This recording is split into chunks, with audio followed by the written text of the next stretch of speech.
Ahead on American Sunrise Early Edition, search and rescue efforts continue in Texas as now more than 100 people are confirmed dead from the devastating floods along the Guadalupe River. There are also new details about why the most badly affected county did not opt for a modern flood warning system. The war is getting nastier on the men and women doing their duty to detain and deport illegal aliens. A man trying to kill ICE Border Patrol officers started a shooting attack at their headquarters in McAllen, Texas yesterday, but he was killed when officers shot back. President Trump and Israeli Prime Minister Benjamin Netanyahu meet again, and this time, Netanyahu had a special president for Mr. Trump, a nominating letter for the Nobel Peace Prize. Outrage and disbelief continue to fester in response to the Justice Department's official statement that Jeffrey Epstein did commit suicide and there was no so-called client list. But is this really the end of the story? And it's official. New York City had no shootings or murders on July 4th for the first time in recorded history. But will that be enough to help incumbent Mayor Eric Adams keep his job? American Sunrise Early Edition begins now. Welcome to American Sunrise Early Edition. The show where faith, freedom, and the values that built this nation take center stage. Your good deeds and bad deeds. That's how we're going to judge you. Join host Jake Novak as he breaks down the stories that matter. We will be letting the public know regularly what we have found. American Sunrise Early Edition with your host, Jake Novak, starts now.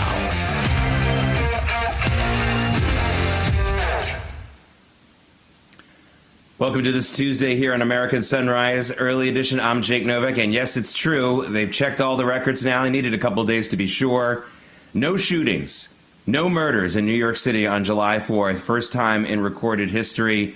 Let that sink in. I guess it's kind of a good story, but also a lot of sad commentary on the last several decades. But still, that is true, and maybe that will turn the corner for this city and give people a reason to vote for Eric Adams. I don't know, but that's what's going on here in New York.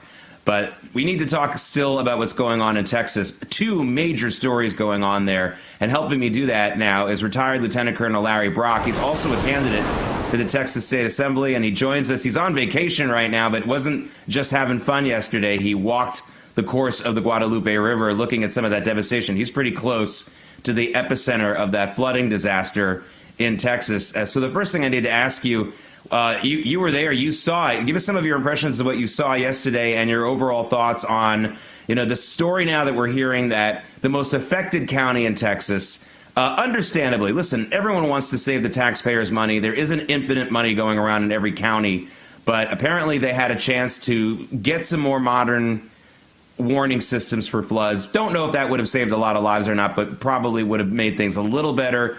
But they couldn't afford it, or they decided they couldn't do it. So your thoughts on all of that this morning, Colonel Brock? Well, first of all, Jake, thank you again for having me. The river really rose rapidly according to people that were actually there. From what I could tell from looking at the debris, the normal river elevation level, it was about 40 foot higher.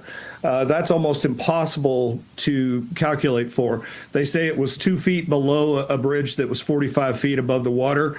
I saw debris along a fence line that would validate that. I spent the better part of yesterday afternoon with a team led by Fire Marshal Colton, and we were doing search and rescue operations on the north side. And the good thing is there were Texans all out on the north side and south sides of the river looking for bodies or hopefully any survivor that might be there. I do think that a warning system would be appropriate. I spoke with a lot of first responders yesterday, and what they said is there need to be some type of sirens put out into these low-lying areas, and also that the children or anybody there should have access to a life vest and be briefed on an evacuation plan. That's pretty low cost, pretty low tech, and with a $24 billion rainy day fund from the last legislative session, the Texas legislature can definitely get around to that the next time around. nationally, we're seeing the Democrats take advantage of this to try and embarrass President Trump. Locally, we're seeing the Democrats and the press try to embarrass the conservatives in the Texas House of Representatives. It's the same playbook. It all derives from Alinsky's rules for radicals. Rahm Emanuel, you never want a serious crisis to go to waste, and they're trying not to this time. But the National Weather Service cuts weren't scheduled to take effect until next year, so that had no impact on it. The National Weather Service had been tracking the storm 12 hours prior. They issued 2 warnings, both of which occurred at 1 a.m. and 4 a.m., of flash floods. So, I don't know what more could have been done other than the sirens and the life vests, and I hope that Texas takes action this time to fix that. Yeah, and by the way, from what I'm hearing from pollsters and what I'm looking at my own data, this blame game is not getting anywhere near as much traction as some people think. It's not working. The American people are see this for what it is. They've had a lot of experience with this. This has been going on since Katrina. It worked. It worked to a large degree in Katrina, blaming a Republican in the White House. It was exactly what they tried then. It worked then, but that was 20 years ago, and I think people have had enough of that. Now, Colonel, Texas had another serious issue yesterday. This horrible incident in McAllen, Texas. Now, I didn't mean it was the headquarters of the Border Patrol. It was sort of their annex. It was basically a building where they go in and file reports. But a man in combat fatigues or combat gear with a rifle tried to kill Border Patrol agents there coming in and out of the building. A police officer who was there was shot and injured. He's in stable condition, but luckily no one was killed among the Border Patrol or any cops, but the shooter was killed when the Border Patrol returned fire. And of course, this is getting everyone talking about what has been a very obvious, very, very severe rhetorical attack on Border Patrol agents and ICE agents across this country. Not just people in protests with masks on or crazies like that, elected officials calling these people Nazis, calling them stormtroopers. And I'm sorry, but I think we're going to see more of this. And I know there's reports of another part of Texas where there's an Antifa cell that has been working to attack these people. Your thoughts on how to push back on this more than just tell people, hey, stop calling officers of the law Nazis is going to get them killed? Well, I mean, they've seen a 700% increase in rise against violence against the ICE agents. So, the FBI took pretty serious action on what they considered a threat, in the January 6th event. So I would like to see a similar type of movement, again, respecting civil rights. But, these Antifa agents are known to law enforcement and they need to be called in. I think we need to sit back and actually look at the level of vitriol that are going against these men and women trying to do their duty in the Border Patrol and in ICE. They've been given a task by the president. They're doing what is legal and lawful. And so for them to be called Nazis is just irresponsible. And again, at what point do we start holding people accountable for defaming law enforcement officers that are just doing their job? I would like to see a more serious investigation. I believe Governor Abbott should let the Texas Rangers go after these people in these cells that are, advocating for violence against law enforcement. Yeah. And I want to clarify something. I don't think that the terrible things these people are saying about Border Patrol agents and ICE convinces a person like yesterday to go kill them. What I do think it does is it sends a message to them that they might get away with it, that they might find a place to hide, that they might get support if they do this, and they might have, or even just leniency after when they're sentenced. Here's what White House Press Secretary Caroline Leavitt had to say about that whole situation. An armed shooter today was shot in McAllen, Texas, after opening fire on Border Patrol agents. It comes just days after Democratic Congresswoman Pramila Jayapal recently said she gets, quote, inspired when activists obstruct ICE. Does the White House expect Democrats to tone down their rhetoric in light of what we saw today in McAllen, Texas? We certainly call on Democrats to tone down their rhetoric against ICE and Border Patrol agents who, again, are everyday men and women. I would encourage AOC and other Democrats to actually meet with the United States Border Patrol. These are honorable Americans who are just simply trying to do their job to enforce the law. They go home to their families every night just like we all do, and they deserve respect and dignity for trying to enforce our nation's immigration laws and to remove public safety threats from our communities. The White House is aware of the shooting that took place today in Texas, and we are working with the appropriate federal agencies to get to the bottom of what happened. Colonel, let's talk about the American people here for a second, but this is a part of the equation that is not reported on enough. I did it yesterday, but there were a number of polls that were released in the last few days about the deportation of illegal immigrants, and the weakest support for deporting all illegal immigrants was a New York Times poll that showed that 55% of Americans support the deportation of all illegal aliens, and it wasn't 45% opposed because there were a number of people who were undecided. It was less than 40%. That's a pretty clear majority. It looks like it's a lot more like more than 60% of Americans support the deportation of all illegal immigrants. This is a huge, huge stretch for Democrats to say, oh, these people are Nazis, when most of the country is in favor of what they're doing.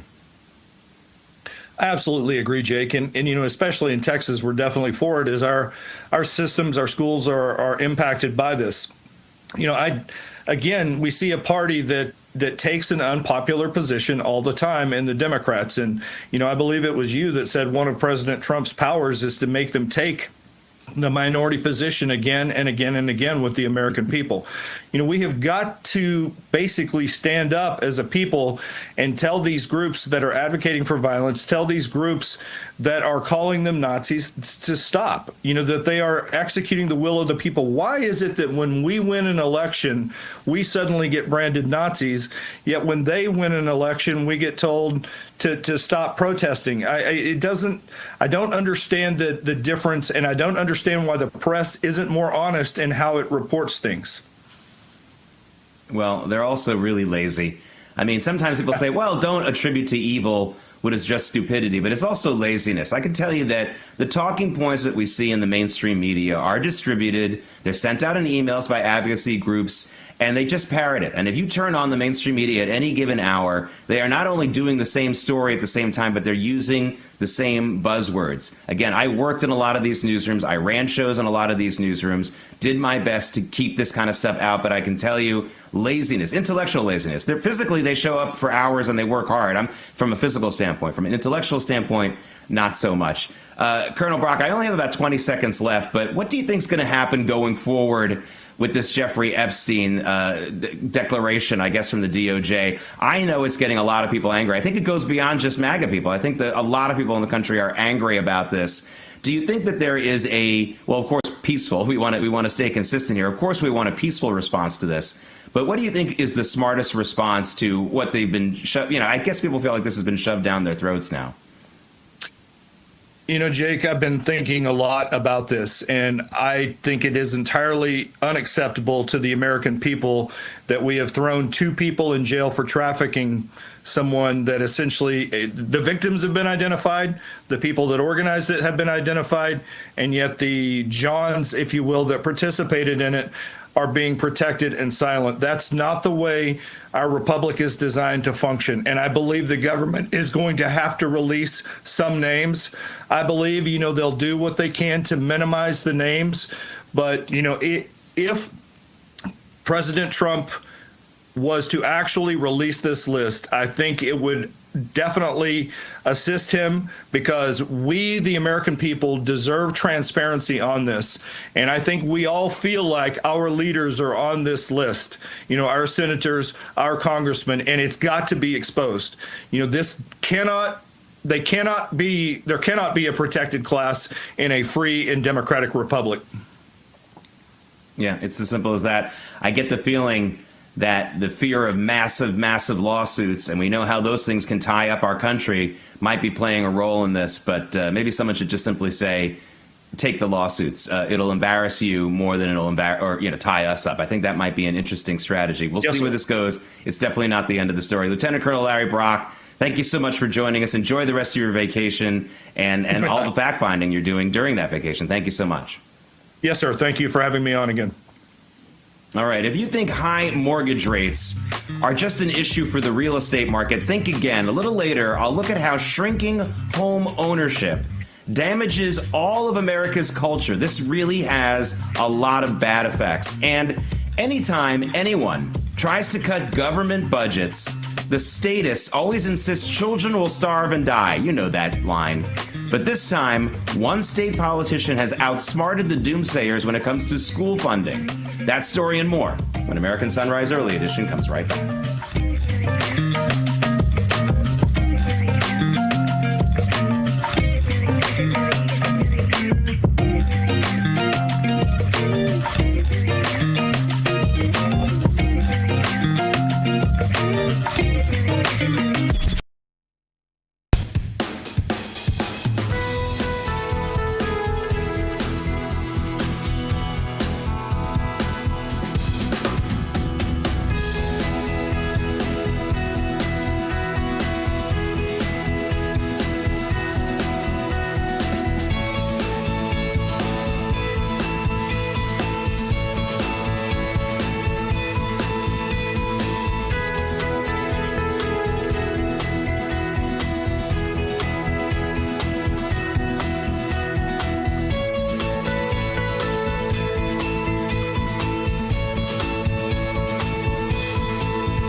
Welcome back to American Sunrise Early Edition, a live shot of the White House on those new flagpoles, which also serve as my weather forecasters. Again, no breeze in D.C. this morning, not much going on there, another humid day in D.C. People used to leave that city in droves in the summer. It used to empty out, but now that our taxpayer money has paid for all these fun things to do in the summer in D.C., even for the locals, it's still crowded in the summer. Welcome back again, and a special welcome to those of you on Getter and Rumble who are already up and commenting on the show. The latest reboot of the Superman franchise is coming out this week at the movie theaters, and director James Gunn is making sure to say all the things that will now make it easy for me not to go see this film. James Gunn saying that the film about Superman is actually about an immigrant who came here from somewhere else to America, and that he's very concerned that America has lost its basic kindness. This is coming from James Gunn, who famously posted jokes about the Holocaust and other really lovely things he had to say. It lost him a job for a while, but now they brought him back. He is the head of the DC studios and personally directed this film. You know, Superman has always been about making Americans feel better about themselves, not scolding us and making us feel worse. And I don't think that Superman, a character who comes to America or comes to the Earth to help fight crime, is really something that's analogous to the people who are crossing the border, who are joined with Hezbollah or the Chinese Communist Party. I mean, honestly, what about the kindness, the basic human kindness to the people who live in border towns, who have seen their schools and hospitals overrun and their towns turned into areas of mayhem? There's no kindness for them. You can skip this movie, folks. I give you permission. Now, here comes something really smart. For years, any attempt to cut unnecessary administrative spending, especially in schools, was met with claims that they would end up harming the children. You guys know about this. School lunches are often the human shield put in the way of any serious proposed cuts, any sane proposed cuts. But I want you to check out how Oklahoma Schools Chief Ryan Walters has done an end run around that. Check this out. This is political genius. Today, I'm excited to announce that Oklahoma will be the first state in the nation to require education funds to go from administrator and bureaucrats' pockets to school lunches. For far too long, we have seen public schools take taxpayer dollars that are there for students and continue to grow administrative costs, then turning around and charging parents for school lunches. Listen, parents, you're already triple taxed for kids' lunches. Number one, federal dollars go to the school lunch program, okay? Number two, local taxes go to the school lunch program. And then schools turn around and send you a bill. Again, you're being triple taxed as parents, and we're not going to tolerate it any longer in Oklahoma. Today, I'm giving the directive for every school in the state of Oklahoma, starting this school year, to cover all of your school lunch costs at school. Again, taxpayers, we have got to get away from growing government, growing bureaucracy, growing administrators. We have too many administrators in schools. We need less administrators and more of the taxpayer dollars to go to kids directly.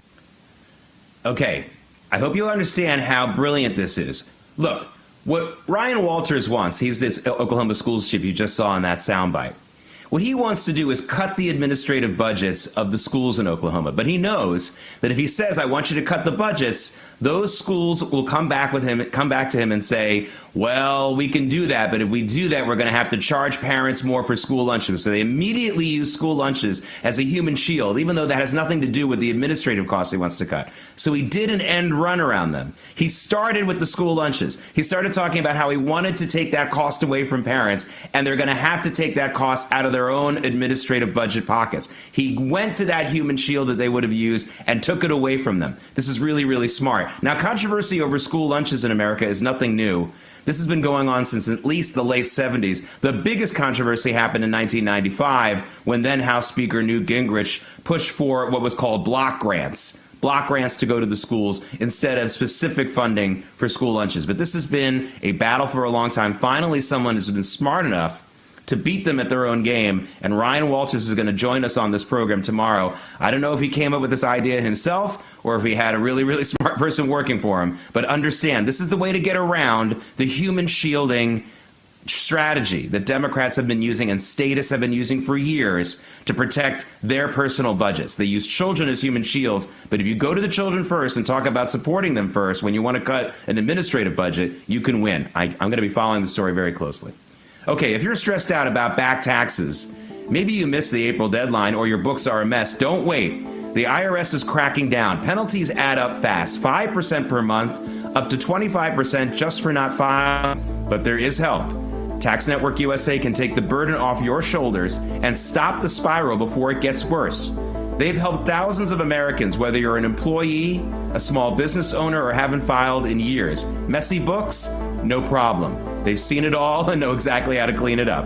With direct access to powerful IRS programs and expert negotiators on your side, Tax Network USA knows how to win. You'll get a free consultation, and if you qualify, they may even be able to reduce or eliminate what you owe. More importantly, they'll help protect you from wage garnishments or bank levies. So don't wait for the next IRS letter. Call 800-905-8000 or visit tnusa.com/RAV to talk to a real expert at Tax Network USA. Take the pressure off. Let Tax Network USA handle your tax issues. Coming up, stubbornly high mortgage rates in America are making a new set of winners and losers in the world of finance, but the real losers may be the human race itself. I know that sounds dramatic, but hear me out when American Sunrise Early Edition comes right back.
Welcome back to American Sunrise Early Edition. That's the Capitol building. They're off. They're on vacation, as you know. Let's take a look at where the markets will begin today. We had a big sell-off yesterday, more than 400 points down on the Dow, and we can see here it's going to be a mixed day, or mixed open, I should say.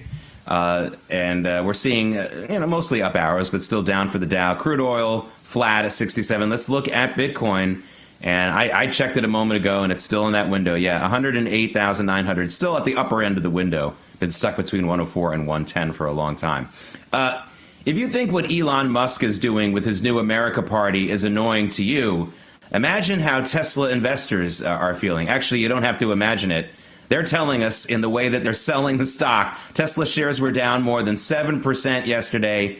Again, it's not necessarily a partisan thing here. They're not upset about Elon Musk either not supporting President Trump or supporting President Trump or right or left. They're upset that he's focusing more on politics. They thought he was getting out. Remember, he left his job running Doge a couple of months ago, and people at Tesla were cheering that. Now he's getting back into politics. They don't like that. The markets are speaking. I wonder if he'll listen at some point. The first-time home buyer in America is becoming extinct. Not totally extinct, but their numbers are really dwindling. Now, the winners in this equation are rental landlords. They are making out like bandits. Married couples, people who usually would buy homes either in their 30s or sometimes even into their 40s, are staying in rental properties. So that's doing great for the rental business.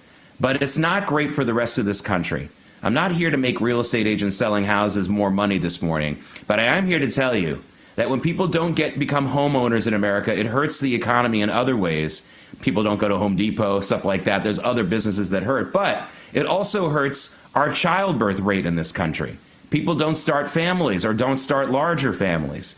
It is a real blow to the American culture and the American dream. We've got to do something to get mortgage rates down in this country. It's not just a Jerome Powell and Fed thing. There are other parts of it. But this has to be a priority. I would make that a priority for the Trump administration in the coming year, getting these mortgage rates down. I know they're working on it already, but we've got to do something about it. Okay, senior counselor for trade and manufacturing, Peter Navarro, has about had it with Tim Cook, the CEO of Apple. It's Navarro versus Cook, guys. He says the Apple CEO has been dragging his feet, getting iPhone factories out of China since 2017. Now, you might remember earlier this year when the new tariffs were announced, Apple rushed very quickly to get a couple of those factories into India, and they did that like that, super fast. So the question is, over the last 8 years, how come they haven't done more? They could have done it. Navarro is really pressuring Cook on this, trying to make Cook the problem, and that's what you have to do sometimes in business stories. You have to make it personal. If I just say Apple or NVIDIA or some other company's names, people can't really think of who is responsible. And that's what Navarro's trying to do. He's trying to focus that attention on Tim Cook. Love to hear what Cook has to say in response, if he ever does respond. Okay, ladies and gentlemen, start your engines.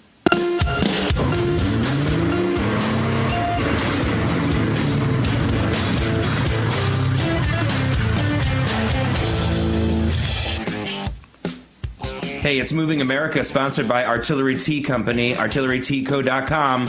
Use promo code America's Tea for 10% off your first order. Artillery Tea is all natural, whole leaf. The tea bags are chemical free, and each tea bag can be used twice. Artillery Tea Company is family and veteran owned and operated, and a portion of your purchase goes to help veteran and first responder charities. Artilleryteaco.com, promo code America's Tea for 25% off your first order. Sales at the Dodge division of Stellantis, Stellantis is the owner now of Chrysler, Jeep, Dodge, and a couple of other companies. Those sales at Dodge so far this year are down 50% compared to where they were last year. The big culprit is the Dodge Daytona Charger EV. I told you about this car. Remember, Dodge paid a ton of money to have the Daytona Charger EV become the pace car at the Daytona 500 earlier this year, and I talked about how that wouldn't go over that well. Well, I'm sorry I was right. Sorry, Dodge, I was right. It has only sold 4,300 units through June, while it sold almost 27,000 ICE chargers through June of last year. That's what the Daytona Charger replaced. So tough times right now at Dodge. Listen, Dodge is known as the muscle car in America. That's what they're known for. I don't think EVs are going to go over well with that customer base. And spending all that money for it to be the pace car at the Daytona 500 got them nothing. I think you and I could have told them that. I don't know who they who they hired as their marketing folks, but they might need to replace them. Let's just say that. The state of Ohio is getting serious about teen driving safety. Now, you used to be able to opt out of taking driver's ed in the Buckeye State once you hit the age of 18. So you could just take the driver's test once you became 18. You didn't have to take driver's ed. But a new law now says that everyone 21 and under must pass a full driver's ed course before they can even take the road test. Last year in Ohio, there were 97 fatal crashes involving at least one teen driver, and cops say in 67 of those 97 crashes, a teen was at fault for the accident. So that's where this is coming from. And let's be honest, it's also probably coming with a push from the insurance lobbyists, the insurance lobby as well, but that's the new rule in Ohio. Now, do you remember the super cheap EV truck with a crank window and the sub $20,000 price? I told you about it a little while ago on this program. Well, say goodbye to that. Slate, that's the truck company backed by Amazon founder Jeff Bezos, now says that its lowest priced truck will be priced in the, quote, mid-20s. Now, it says that because the big, beautiful budget bill took away the tax credit for buying electric vehicles. But don't worry, if you really want to crank your window up, I have a 1976 Malibu Classic on cinder blocks in a front yard somewhere that I can get you. No, just kidding. You can't get that cheap with EVs without that tax credit. So I wonder how this company is going to survive. But people were lining up to buy it. Let's see if they still go ahead and actually buy it, even though they got their names on a list. Okay, this isn't a story I'm about to show you about a car or a truck, but it's definitely moving America. It is the brand new Siren's Curse roller coaster at the best roller coaster theme park in America, Cedar Point in Sandusky, Ohio. Yes, there you see it. It goes out on a ledge. It looks like you're going to fall off the roller coaster. Then it slowly tilts down and then finally releases to it. I mean, look at this roller coaster. This is a crazy place. Listen, if you love roller coasters, Cedar Point is the best roller coaster theme park in America. It's not about kiddie rides. It's not about Disney. It's not about characters. It is about serious roller coasters. You need to have a strong stomach, but it is one of the best theme parks in America. It's all about crazy coasters. There you see it. Okay, coming up, if you want to make sanctuary city politicians jump, well, just tell them that there's a major ice sweep of MS-13 gangs and drug dealers happening in their town. That's what'll get them to jump. That's what got LA Mayor Karen Bass moving yesterday. I'll have the details on that. And President Trump and Israeli Prime Minister Benjamin Netanyahu have each other's backs. The highlights from a special White House dinner when American Sunrise Early Edition comes right back.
It's Tuesday, July 8th. Here are this morning's top stories.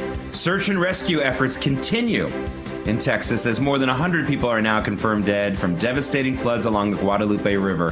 There are also new details about why the most badly affected county did not opt for a modern flood warning system. The war is getting nastier on the men and women doing their duty to detain and deport illegal aliens. A man trying to kill Border Patrol officers started shooting at them at one of their buildings in McAllen, Texas yesterday, but he was killed when officers shot back. Hey, what got LA Mayor Karen Bass jumping out of her seat and rushing to MacArthur Park yesterday? No, it wasn't a fire, and it wasn't anything facing legal LA citizens. Oh, of course, it was an ice sweep of the park's MS-13 members and drug dealers. That's what got her upset. And best buds, President Trump and Israeli Prime Minister Benjamin Netanyahu meet again at the White House, and it looks like they're closer than ever. Later, haters. American Sunrise Early Edition continues now.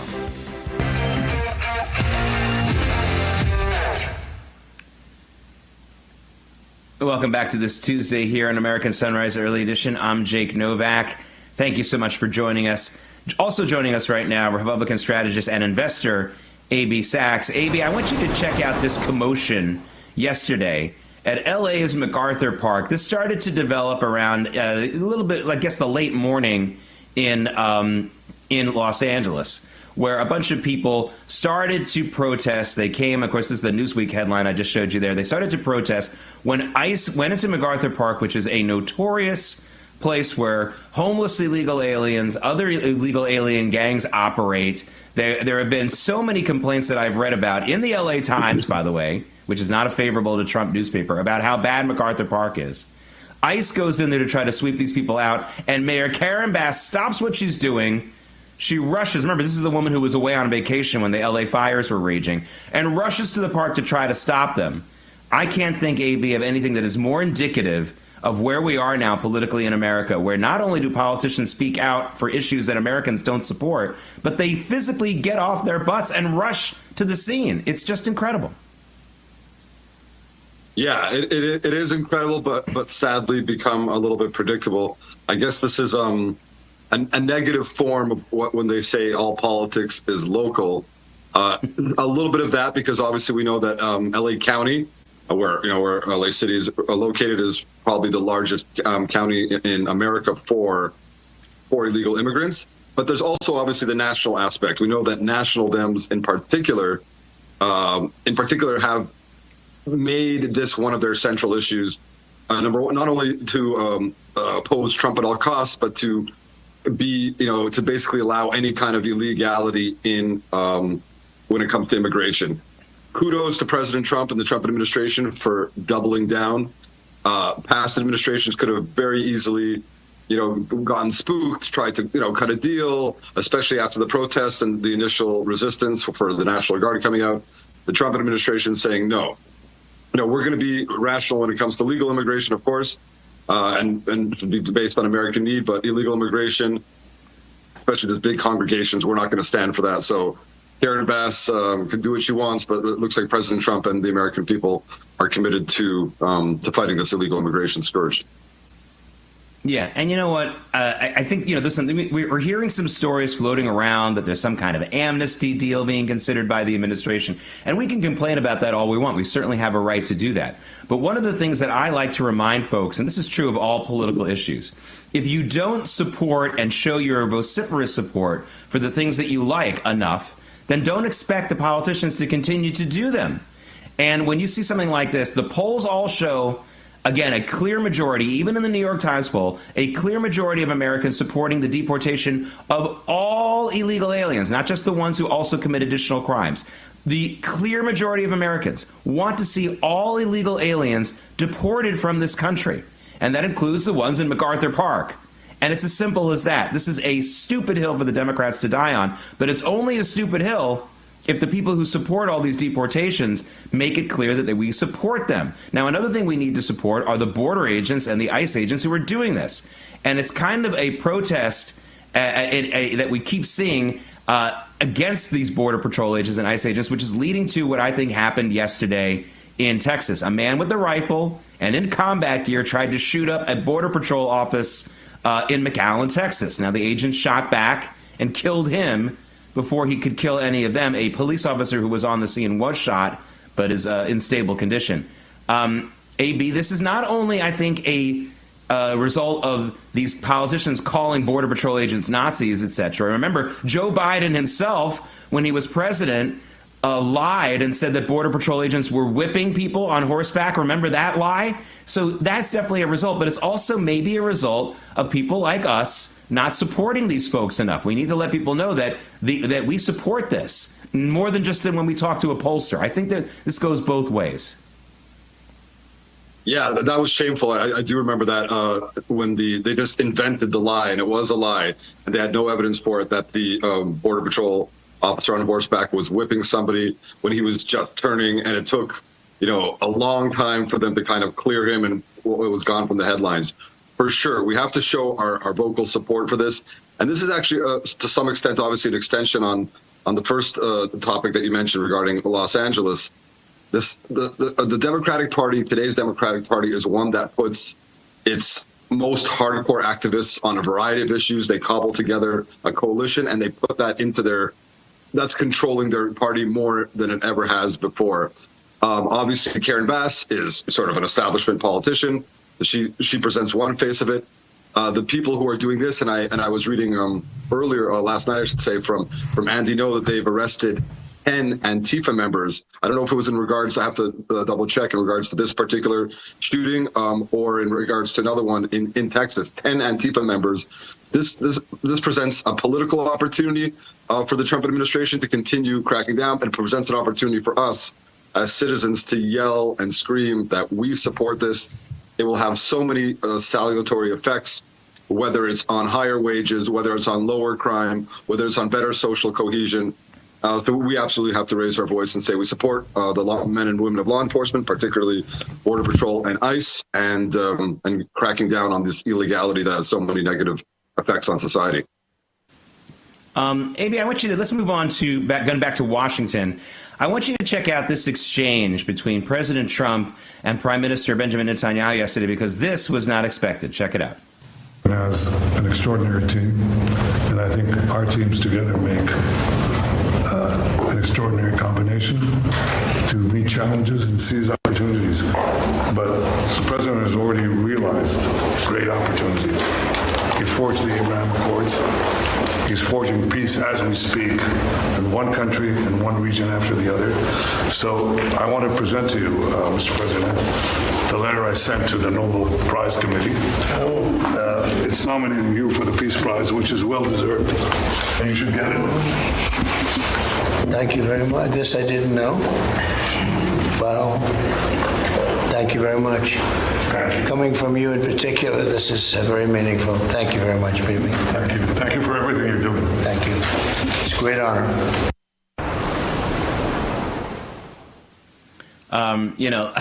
AB, I almost feel sorry for the people who are trying to warn President Trump about the dangers of Benjamin Netanyahu, not just because they're obviously friendly and they have a good relationship, but as if President Trump needs to be warned about someone. I mean, this is something that the left has been pushing for years, that President Trump can be manipulated by anyone, whether it's Putin or a game show host. I'm so tired of this narrative. President Trump's a grown man. He's been the most powerful man in the world for basically 10 years running. The idea that someone's going to manipulate him, either with flattery or something else like that, is just crazy. And I really just think this was legitimate. Israel is seeing tremendous benefits from the peace deals President Trump's already brokered. It's as simple as that. There's really no there. And but I do feel sorry in a way for the people trying to split these two apart, because that's a heavy lift. I don't think it's going to work. Yeah, no, absolutely. I mean, I don't know how sorry I feel for them, because they've tried to cause a lot of problems. But thank God President Trump has proven himself on the issues of foreign policy, many issues, domestic policy that we've spoken about just now, excuse me, to be a man of great discernment. And as you say, the idea, anyone who's followed his career, whether they like him or dislike him, the idea that somebody especially from a smaller nation, even though very, a very positive nation, a great ally, but from a smaller nation, but anyone, big or small, we've seen him threaten President Putin when he got upset with him in the past. We've seen him threaten the dictator Kim of North Korea. The idea that anyone's going to put him in a corner and say you better do this or I'm going to manipulate you is laughable. Trump, like I said, President Trump has proven himself to be a man of great discernment. He recognizes friend from foe. This was Prime Minister to the White House, coming partially to celebrate the amazing victory they had jointly together over the Iranian nuclear program and missile program, and obviously to discuss the future for peace. The Prime Minister was right to try to write to the Nobel Committee to nominate him for Nobel Prize for his work already on the Abraham Accords.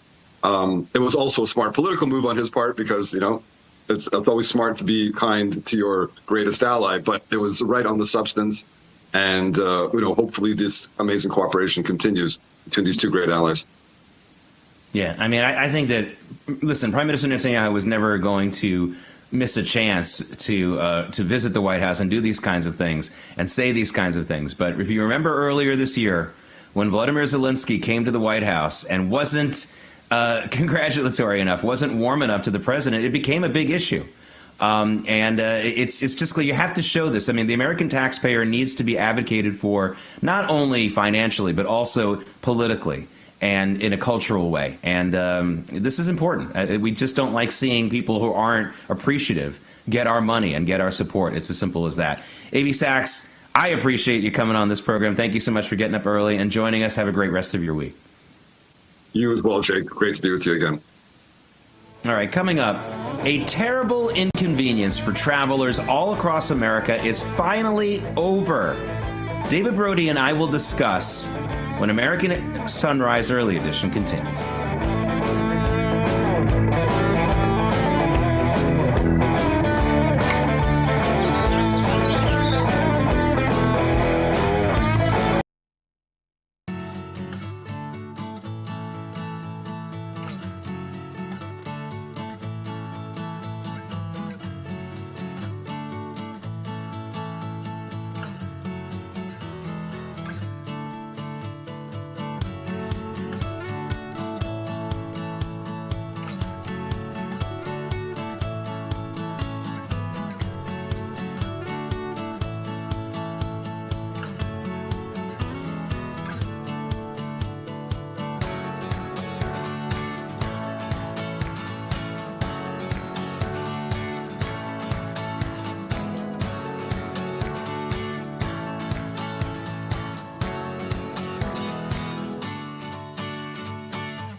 Welcome back to American Sunrise Early Edition. You're looking at the Capitol Dome. Hey, Congress is on vacation, so maybe this is a good and safe time to go into the Capitol. You'll avoid all those felons. Just kidding, sort of. Welcome back to American Sunrise Early Edition. This is a Tuesday. I'm Jake Novak, and I am here to liberate you. Liberate you from a pretty gross situation, I think. The TSA says, according to a number of reports, They are going to end the requirement forcing U.S. travelers to take their shoes off when you go through airport security. This has been a policy that's been in effect for almost 20 years. Now, it may seem like a little thing to some of you, but for a lot of people, this was a very difficult physically and sometimes just plain gross thing to do. I'm sorry, my bare feet on the floor at the airport was a little bit gross for me. I really hated doing this. I'm really glad this is ending. Remember, this all started because of the shoe bomber, Richard Reed, just months after 9/11, who hid explosives in the soles of his shoes, tried to light them on fire in a flight from Paris to Florida. He was stopped. I think a number of passengers physically sat on him for the duration of the flight to stop him from doing anything. He's now in a supermax prison in Colorado. I don't know if he gets to take his shoes off when he goes through metal detectors. But, David Brody joining me now. All kidding aside, this was a terrible inconvenience, and it reminds me of all the inconveniences we lived through in America, not just since 9/11, but since the rise of a specific kind of street crime, pretty much in the 1950s. It's not just the shoes. I hate the fact that my children have no memory of going to a football or baseball game without having to go through a metal detector. I hate that. Mm-hmm. I also hate that for decades in New York City, they used to have cushioned seats on the New York City subway. Did you know that? I mean, I know David knows that.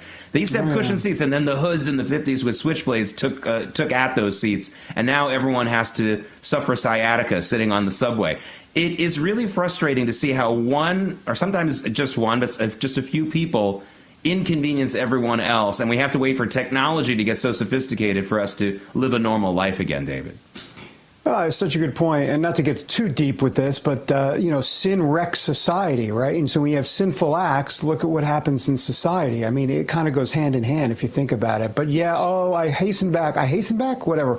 I think back to those days in the 1970s, the wonderful days of Son of Sam, just kidding, in New York, where we had the wonderful cushy seats when I took that 7 train out to Flushing from Manhattan. Those were the days.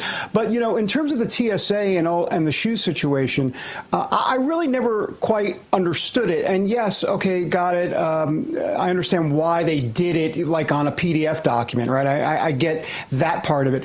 But it really never made much sense to me for the last 20 years or so, because everything was so inconsistent. Sometimes you would take your shoes off, sometimes you wouldn't. Now they got the TSA pre-check, so you don't have to take your shoes off there, which, by the way, say goodbye to TSA pre-check at this point, if that's the case, because people are paying, $80 for 5 years or so for that, which, by the way, on a separate note, the TSA pre-check lines are much longer now than the regular lines. So that's just kind of an interesting sidebar to all of this. The point is like, it never made much sense to me. And not only that, but I mean, let's just go to the 3.0 ounces, that you can't carry on more than 3.0 ounces. Who came up with that, by the way? Why not 3.2? Why not 4.7? Why not 1.4? It doesn't make any sense. And then I tried to do some experiment to say, okay, you know what? I'll take more than 3 ounces that I didn't care about regarding my Brute by Fabergé aftershave. And I said, you know what? I'll go ahead and go with 3.9 ounces just for kicks to see what would happen. They would take it away. The next time I went with 3.9 ounces, the exact same 3.9 ounces, and they let it through. It's so inconsistent, and it would just drive me nuts. And I would say something to TSA folks. I said it very nicely because I didn't want to be like a scene from Midnight Express somewhere in the middle of the country. But, I basically said to them, hey, but this last time you didn't take it away. Now you take it away. Well, sir, we're just doing our job. Okay, and I appreciate you doing your job. The point is, the whole hypocrisy has to come to an end as well, Jay. Yeah, I have a better idea. Instead of us doing these crazy things, let's defeat the terrorists. Defeat them in every way, not just physically, but culturally. All right, we got 2 hours of American Sunrise coming up. I'll be joining them in the 9 a.m. hour. This has been American Sunrise Early Edition. This show will reboot again tomorrow. I'll see you then.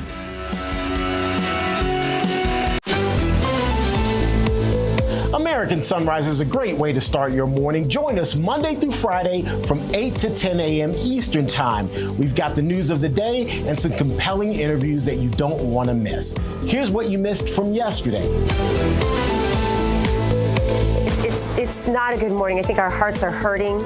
I think our hearts are so close to the victims. I think so many of us can relate. We all went to camp. We all have, our families have all camped. It's just, you can relate to sort of the shock and despair that those families are experiencing right now. Our human brains have limited capacity to understand things like this.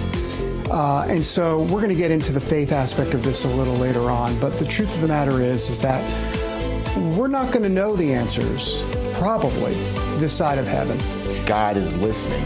Whether he answers your prayers the way you want him to or not, he is listening, and his decisions, his choices, how he decides to handle your situation is always the right way because he is in control. 15 feet above water levels where these cabins were. So before we're all judging the camps or others, just understand how rare this flood was, how awful this whole thing is, and just be praying and praying and praying for these families. I cannot imagine what they could be going through.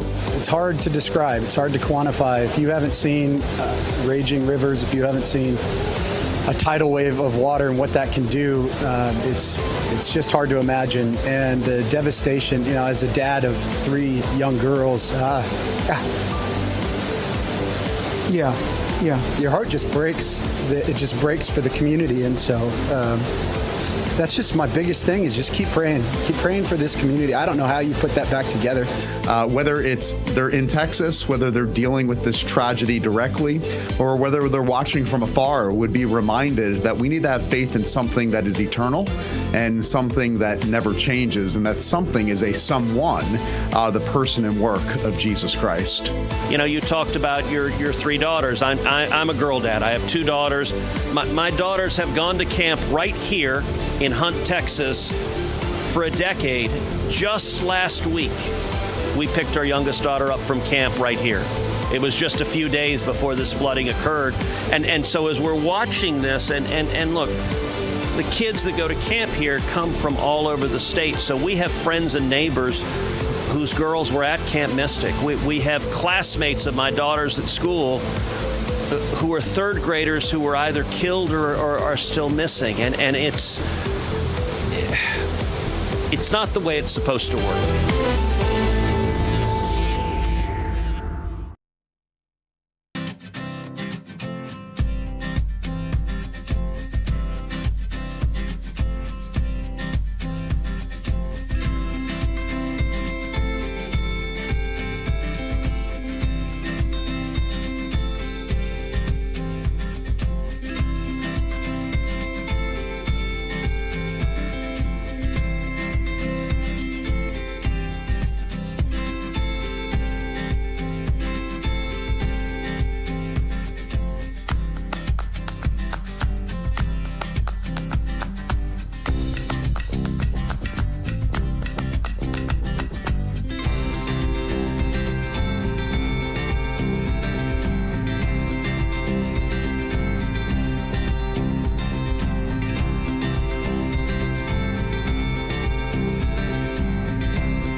Just ahead on American Sunrise, Democrats blaming President Trump for the devastating floods in Texas.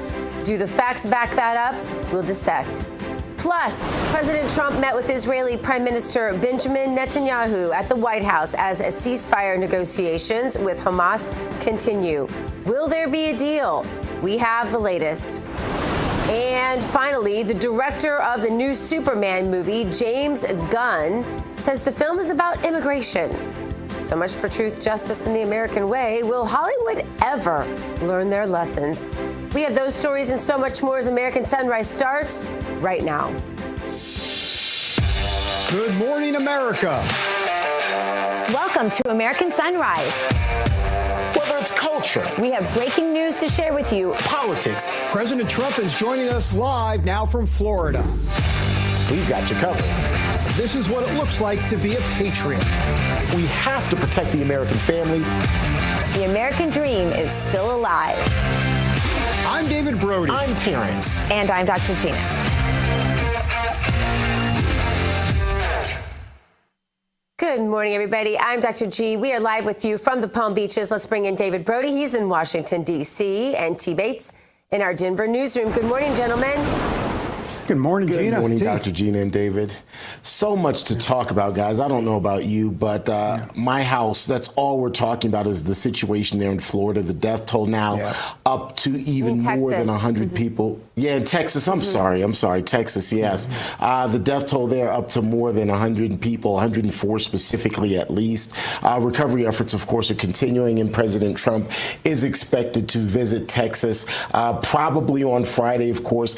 He's waiting to see. He doesn't want to be an impediment to the ongoing rescue and recovery efforts, but we're thinking that probably Friday he's going to go there to visit. I don't know about either of you, but if you happen to see the White House press briefing yesterday, Caroline Leavitt continuing to have to answer questions from the left that's just trying to criticize the response and criticize what may have gone wrong leading up to this, instead of just letting this play out and letting people recover and try to move forward from this tragedy, guys. It's just sad to see how it's all unfolding. Yeah, I didn't see Caroline's press conference yesterday, but what I did do was watch the lamestream media just almost for fun. It's just so fun to see the parallel universe they actually subsist in, the bottom feeders of the world and how they think. It was, absolutely like watching a completely different story take place than what all of us saw and know to be true. And you have to remember, too, remember how Joe and Kamala, David, I know you remember this, they never went to the scenes of tragedy. They didn't go to East Palestine. They didn't go. There were so many places they didn't bother to go. And then President Trump would go when he wasn't president. Remember that? And to the border is a big one. They never did anything about with all the tragedy there. And so for them to sit back, and there was no criticism then, by the way. You never heard Joe and Mika talking about that.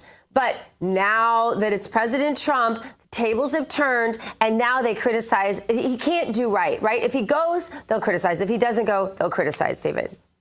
Yeah, and they couldn't even wait 24 hours. I mean, my goodness, shame on them. Shame on all of the liberal media today who are just starting to question things that aren't even really questionable at this point. You want to ask a few questions, fine, but could you wait a little bit, number one? But, President Trump is like Kevin Bacon. It's like that 6 degrees of separation, right, with Kevin Bacon. I mean, everything's connected back to Trump. Global warming, the floods are his problem, the cuts now that they have were Doge, those are now the problems for something that hasn't happened in like forever up there. I mean, in terms of this bad of a flood, they've had floods there before, but nothing even this horrific, even though there's been horrific floods up there. The point is that everything is associated back to President Trump. When will they learn? And the answer is they won't. It's rhetorical. Can you even imagine being a parent or family member of one of these people and having to look at these ridiculous people pontificating, politicizing,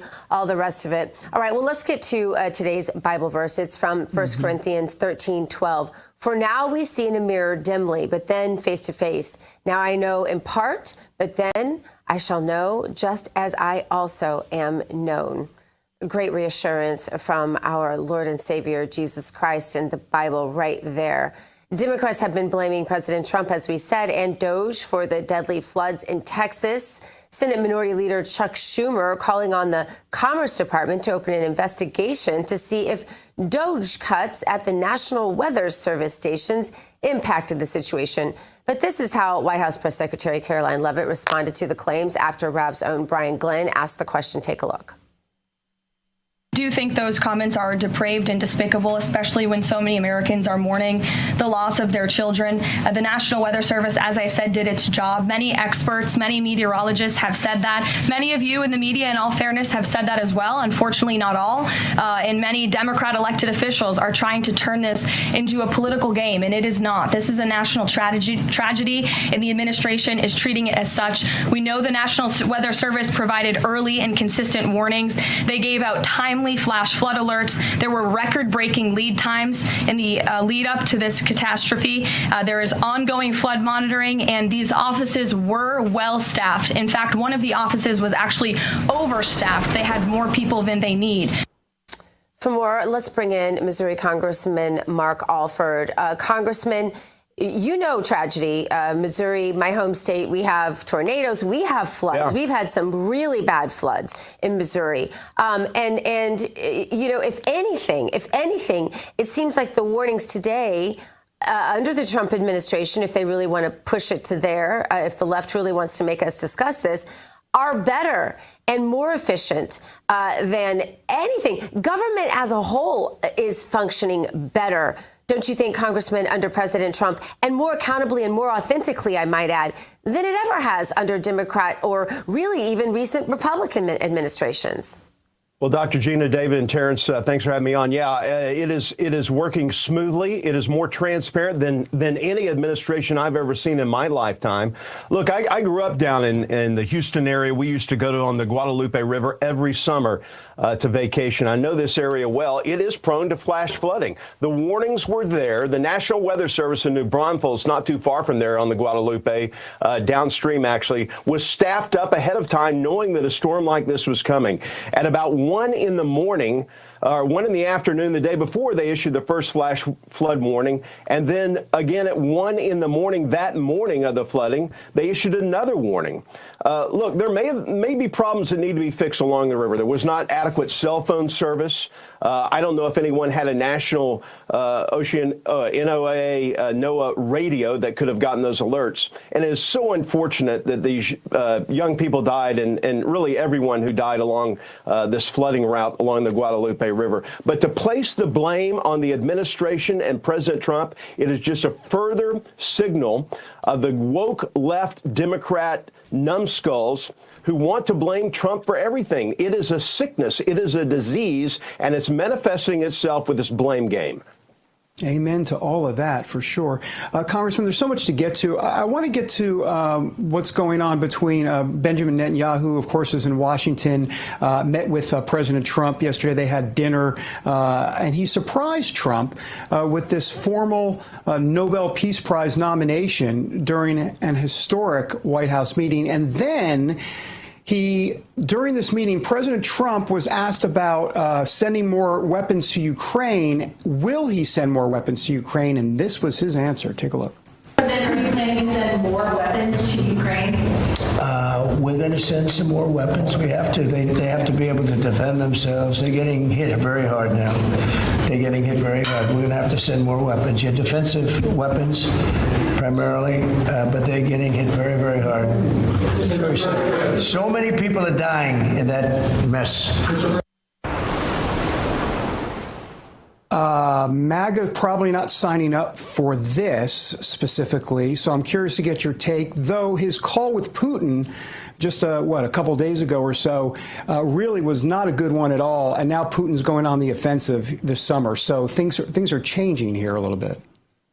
Well, a couple of things at play here, David. I certainly do not want to send any more money to Ukraine. We've talked about this for years. We've spent more than $300 billion, some of that missing, unaccounted for. We've used part of that money to prop up their government and to pay for their government pensions when we can't even get a hold of our own financial situation here in the United States of America. The money's got to end. But if we can send some armaments over there, some of our older equipment, and replace that and possibly get a loan, get them to borrow the money from us to buy this equipment in the first place. I think it's a win for the United States of America. We've got to be careful about another thing, though, is that we don't deplete our own munitions and resources. We've got to be ready for anything that Xi Jinping throws our way. And if Vladimir Putin expands into Europe, that's going to be a big problem.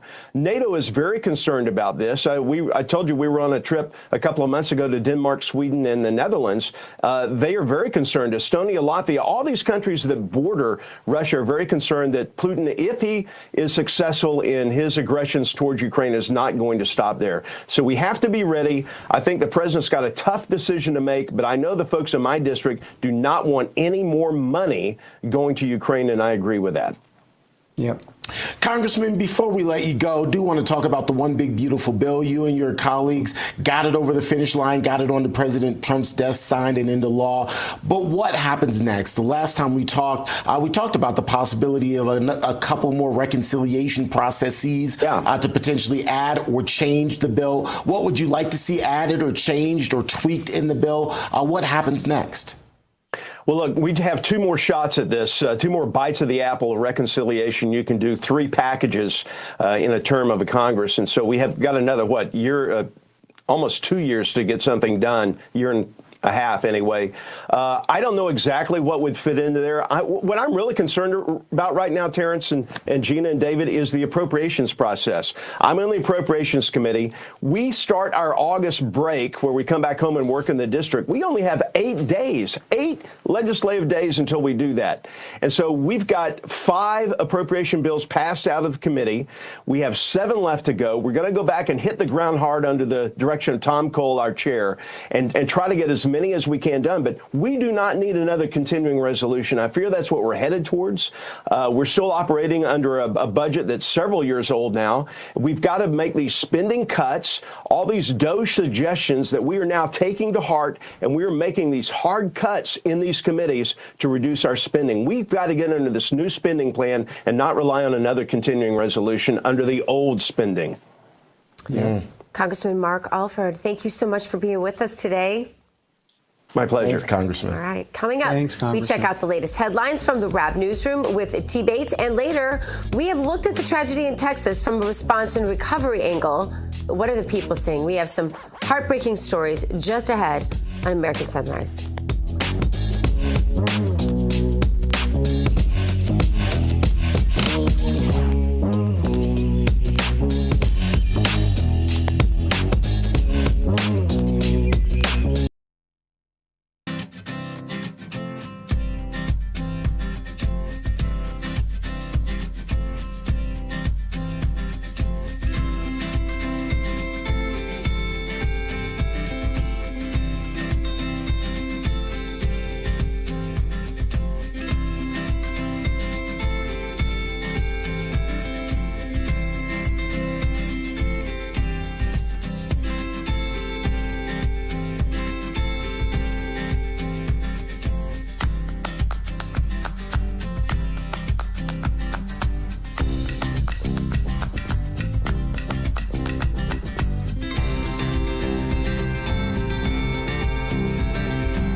Next news break is brought to you by AMAC, Association of Mature American Citizens.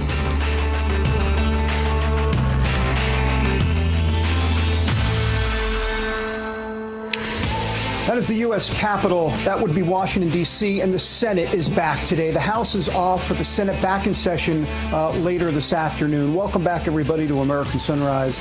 I'm David Brody on this Tuesday morning. Coming up, more on the devastating flooding down in Texas. We're going to talk to former Congressman Louis Gohmert, who has a lot to say. He knows the area, he knows the region, and he will be here to discuss. First, though, T. Bates standing by with the latest headlines from the Real America's Voice newsroom. It's all sponsored by AMAC. The Association of Mature American Citizens is the conservative voice for Americans 50 and older. AMAC is fighting for the values that you hold dear. Join today. Together, we can write the course of America. It's only Tuesday, and President Trump has arguably accomplished more this week than many people will accomplish in a lifetime. I want to present to you, Mr. President, the letter I sent to the Nobel Prize Committee. It's nominating you for the Peace Prize, which is well deserved, and you should get it. Thank you very much. This I didn't know. Wow. That nomination coming as Israeli Prime Minister Benjamin Netanyahu visited President Trump at the White House on Monday to discuss peace with the entire Middle East. The Israeli leader says with President Trump's leadership, he believes peace can be achieved in the entire region, including a scenario in which Palestinians would govern themselves but keeping security in Gaza in Israel's control. In the meantime, the Trump administration says it will meet with Iranian officials perhaps within a week. The sit-down would come in the wake of the U.S. bombing of Iran's nuclear sites. More countries will likely receive letters from President Trump today warning of increased tariffs starting August 1st. On Monday, he sent notice to 14 countries, including Japan and South Korea. The president even posting the notes on Truth Social, as you can see here. In his letters to Japan and South Korea announcing 25% tariffs, the president also writing, and I'm quoting here, "If for any reason you decide to raise your tariffs, then whatever the number you choose to raise them by will be added on to the 25% that we charge." The latest tariff moves come after the commander-in-chief put a 90-day hold on implementation of tariffs in order to give countries an opportunity to reach more equitable trade agreements with the United States. Some trading partners are getting a bit of a reprieve from Wednesday's deadline in order to get a deal done and will likely have until August 1st to reach an agreement or face a higher tariff. Now to the very latest on the deadly flooding in Texas. The number of dead has now surpassed 100 people, and search and rescue crews are still looking for missing people. President Trump scheduled to visit that region and the devastation later this week, likely on Friday, so as to not distract from the ongoing recovery efforts. In the meantime, questions are being asked about weather warnings leading up to the downpours that caused the flooding and why some of the kids' summer camps that were affected didn't evacuate ahead of the flooding. RAV's chief White House correspondent Brian Glenn taking some of those questions directly to the White House on Monday. You shared your thoughts earlier on how the way the left has really weaponized this to blame the deaths in Texas on Trump. Would you comment on that again? Yeah, I just do think those comments are depraved and despicable, especially when so many Americans are mourning the loss of their children. The National Weather Service, as I said, did its job. Many experts, many meteorologists have said that. Many of you in the media, in all fairness, have said that as well. Unfortunately, not all. And many Democrat elected officials are trying to turn this into a political game, and it is not. This is a national tragedy. The White House press secretary also pointing out that the National Weather Service provided adequate early warning, plus NWS offices in the region were fully staffed. That's a quick check of your headlines. We'll have more headlines coming your way shortly, including first responders have been working day and night trying to rescue survivors from the Texas flooding and recover those who died. Ahead, here's some of their stories. First, though, a quick look at this day in history.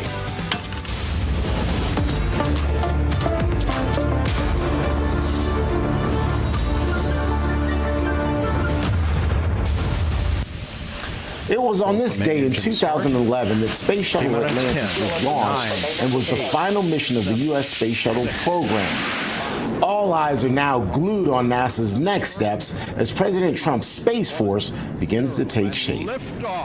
We'll have more American Sunrise right after this. Shoulders of the Space Shuttle, America will continue the dream. Roger, roll, Atlantis. Houston now controlling the flight of Atlantis. The Space Shuttle spreads its wings one final time for the start of a sentimental journey into history. 24 seconds into the flight, roll program complete. Atlantis now heads down, wings level on the proper alignment for its 8.5-minute ride to orbit.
Looking at the aftermath a few days now after those devastating floods in the hill country about an hour or so northwest of San Antonio. My goodness, it's still so troublesome. It'll be that way for a while. Welcome back, everybody, to American Sunrise.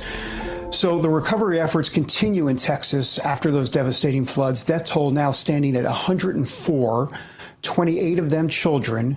In Kerr County, Texas, people have had their lives literally upended. They've lost loved ones, obviously, in this tragedy. Here is how one victim explained what he has seen. Take a look. But you've seen several of the victims' bodies. Well, a couple of them, yeah. I mean, that, you know, where they said, I didn't see this one, but I saw the one down here by the road the other day that they had covered up, waiting for the coroner or somebody to come pick it up, you know. I'm sorry you've had to see all that. That's it's just, you know, it's just sad. It's just really sad for the community. And I'm sorry.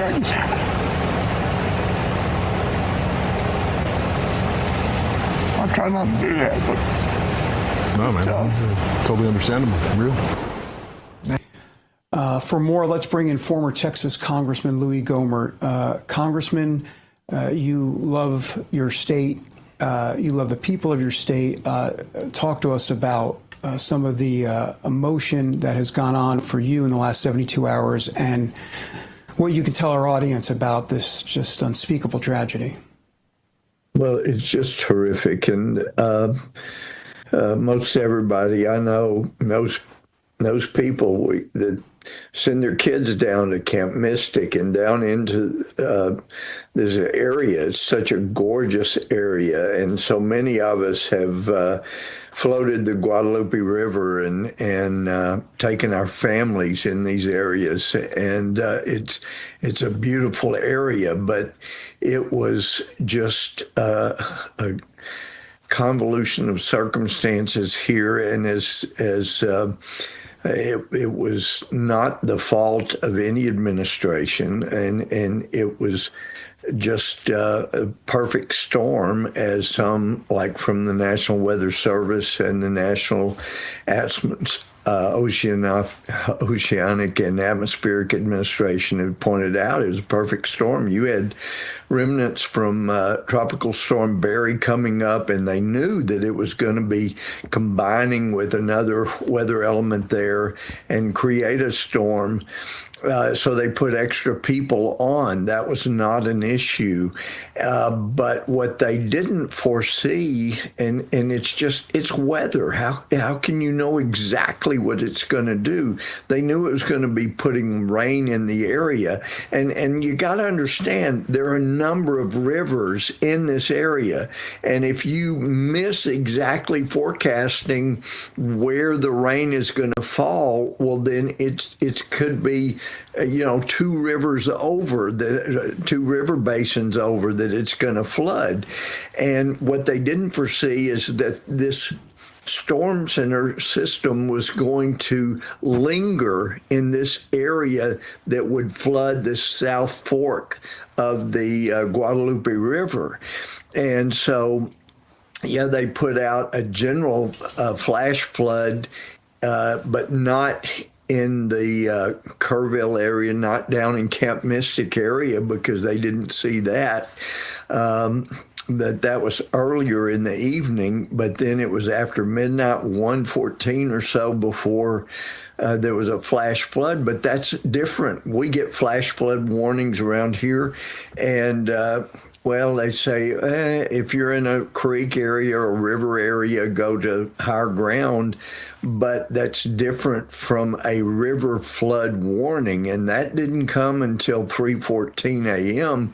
in the area affected. And by then, this water had come, and it was rising, 25, 29 feet in an hour or two. That's just phenomenal. And really, it brought back to mind, back in 2015, there was a flood down near that area, the Blanco River. It was a Memorial Day weekend, but it wasn't nearly as heavily populated at that time.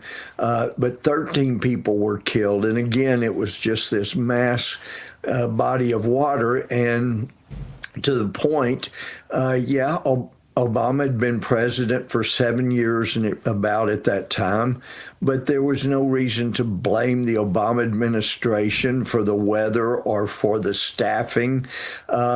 It was just a horrific storm on the Blanco River that just appeared out of nowhere, and it wasn't their fault, just as it isn't the Trump administration fault now. As this sort of moves from a rescue event to a recovery event, first responders are now telling their stories of what happened in the initial efforts to rescue people. Here's what U.S. Coast Guard Petty Officer Scott Ruskin, who DHS Secretary Kristi Noem called an American hero after his valiant efforts. This is what he had to say. We got on scene. We were kind of battling with my crew on the 6.5, 5.3. We were kind of battling some pretty bad weather for maybe 5 to 6 hours before we were able to get on scene. Once we got on scene, we were boots on the ground. We made the decision to leave me there. We figured we'd be able to hoist more people out on our helicopter with me not on it, and then I'd be able to help out the scene at Camp Mystic a little bit better. Just a lot of people looking very scared, very tired, cold, missing loved ones, probably terrified, honestly. And I was just trying to be a voice of calm and triage these people and get them to safety as soon as we could. Yeah, but there's a great quote that I'm going to botch completely about heroes not being born, that heroes are made of events. If he hadn't been in that spot at that time, he wouldn't have been a hero, or we may never known what a hero he was, right, in his fiber. But at the same time, there are a lot of heroes out there right now, Congressman. These sorts of events sort of make them, don't they? Yes, they do. And a camp director at Camp Mystic is one of those heroes. But true to his character, he died trying to save others at the camp. There was another camp director. Their camp wasn't open, but she also passed away in the flood. But there were so many. We won't know all of their stories, but so many heroes were made during this moment because they were trying to help others. Just tragic circumstances create true character. It comes out. To your point, Congressman, tragic circumstances force true character to rise to the top, if you will.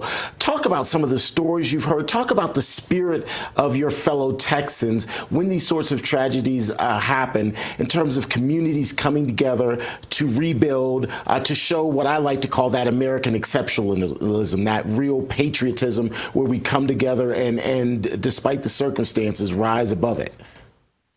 Well, we got to give credit to our state resources, and the Trump administration has really come through. They've gotten people in the area. Kristi Noem has gotten DHS people so quickly in the area, unlike North Carolina. I mean, they just surged into this area and are helping those, and they're helping themselves.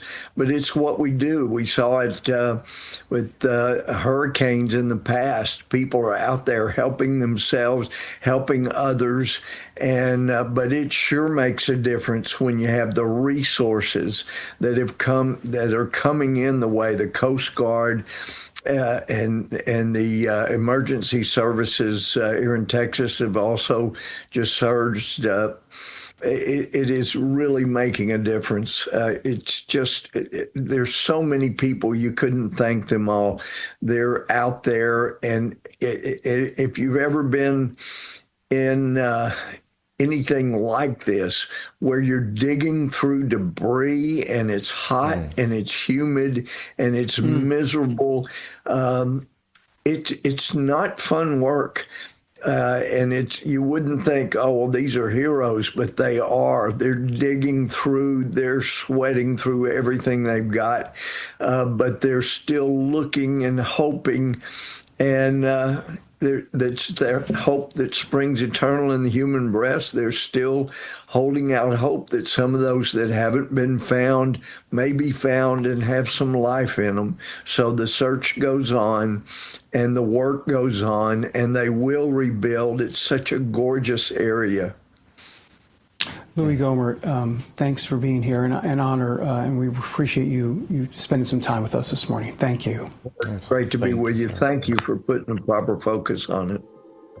You bet. Of course. More American Sunrise after the break.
Welcome back to American Sunrise. I'm Dr. G. Thanks for joining us this morning. It is time now for today's health news, sponsored by The Wellness Company. Under the microscope today, health risks that can come from devastating floods like the one in Texas. These floods can cause health problems like infections, heightened allergies, and even people can suffer from secondary drowning. Here's how one expert put it. Take a listen to this. There's an issue of the water itself. That you can get contaminated water, you can get infection from that. There's a risk of mold, allergies occurring. There's also the risk, by the way, Charlie, of fluid in your lungs where you don't drown, actually, something called secondary drowning, where they have time to get you out and to get the fluid out of your lungs and recover.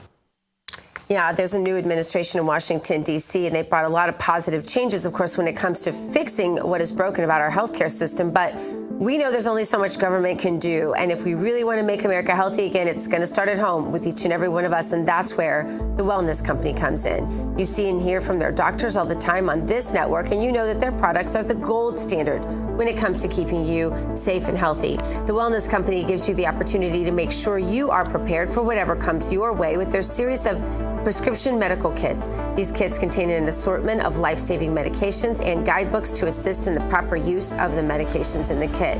Also, the Wellness Company offers a variety of products from parasite cleanses to methylene blue, weight loss, so much more. And they can help you stay healthy and live a longer and more satisfying life. Make America healthy again. It starts at home. Do your part. Protect the health of yourself and your family. Go to twc.health/RAV. Give it an order. That's twc.health/RAV. Use the promo code RAV. That'll save you 10%. All right. For more on the Texas recovery efforts, let's bring in the Chief of Disaster and Emergency Medicine, Dr. Kelly Victory. Dr. Victory, definitely explain this secondary drowning thing to us. This is something I heard about a few years ago. It was the first time I'd ever heard of it.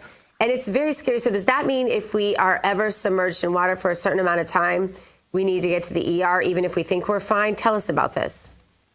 Well, yeah, secondary drowning, Gina, simply is the term that we apply to people who have water in their lungs. They've actually been submerged, have inhaled water, but haven't, fortunately, succumbed to it.